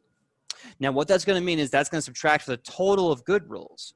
If your total of good rolls is equal to or greater than 16, mission accomplished. If the good rolls if the bad rolls take away from your good rolls and you don't hit that 16 threshold, this is the make or break moment. This is where you either get Master Dominus as an ally and the plan continues, or this is where you have to scrap it and go with plan B. I'm going to do the count right now. Tonight on Spicy or Dicey? Wait. Can I try one last Hail Mary? No, sir. It is time to count the tallies. Oh. I need everyone's positive vibes from chat. Like now. And we also need everyone to back us up that it was Shionibus' fault. Whoa. But my spinach pups! I mean, but you're not wrong. So. That's a new haven't shirt. dated in a while. She doesn't know how interactions work. Shonibus did it. It's gonna be a new shirt. Yeah, Shionibus did it. That is a new do you merch think shirt. that the Ice Queen and Larian Boss were like business partners, like this and Larian? Or do you think they were like engaged and like he broke off the engagement and ran off to be like a mercenary? And she's like, that's why she's the Ice Queen, because she's like, I've been scorned by my ex-lover. Oh. If I go back into town, I'll have to kill a senator, and it's because it's his ex-wife and he hates how she's become. You really want that finger, huh? What's the name of this soap opera? I just want the finger. I write scripts. It's just like the edge. Days of our Adelfond. Yes! All right, so I have done the math. I have subtracted the 5 bad favor points. I've done the total counting. Chat is sending us really good vibes right now. So many good people vibes. what they want, PJ. Looking at the number of good versus bad, the total tally left over is 17. You guys passed. Even with a handicap in the form of an elf, we have prevailed this evening. So, Master Dominus, after all this, like, psych, I'm a mercenary, I don't abduct people anymore. After all that, and the whole work with this horrible rival who will possibly put all your political stances in jeopardy. After all of that, Dominus kind of stiffens up. He wraps his fingers around the stick tightly, the stick that's got the male body on it, and he goes, I want you to call a meeting between myself and Magistra Bellona.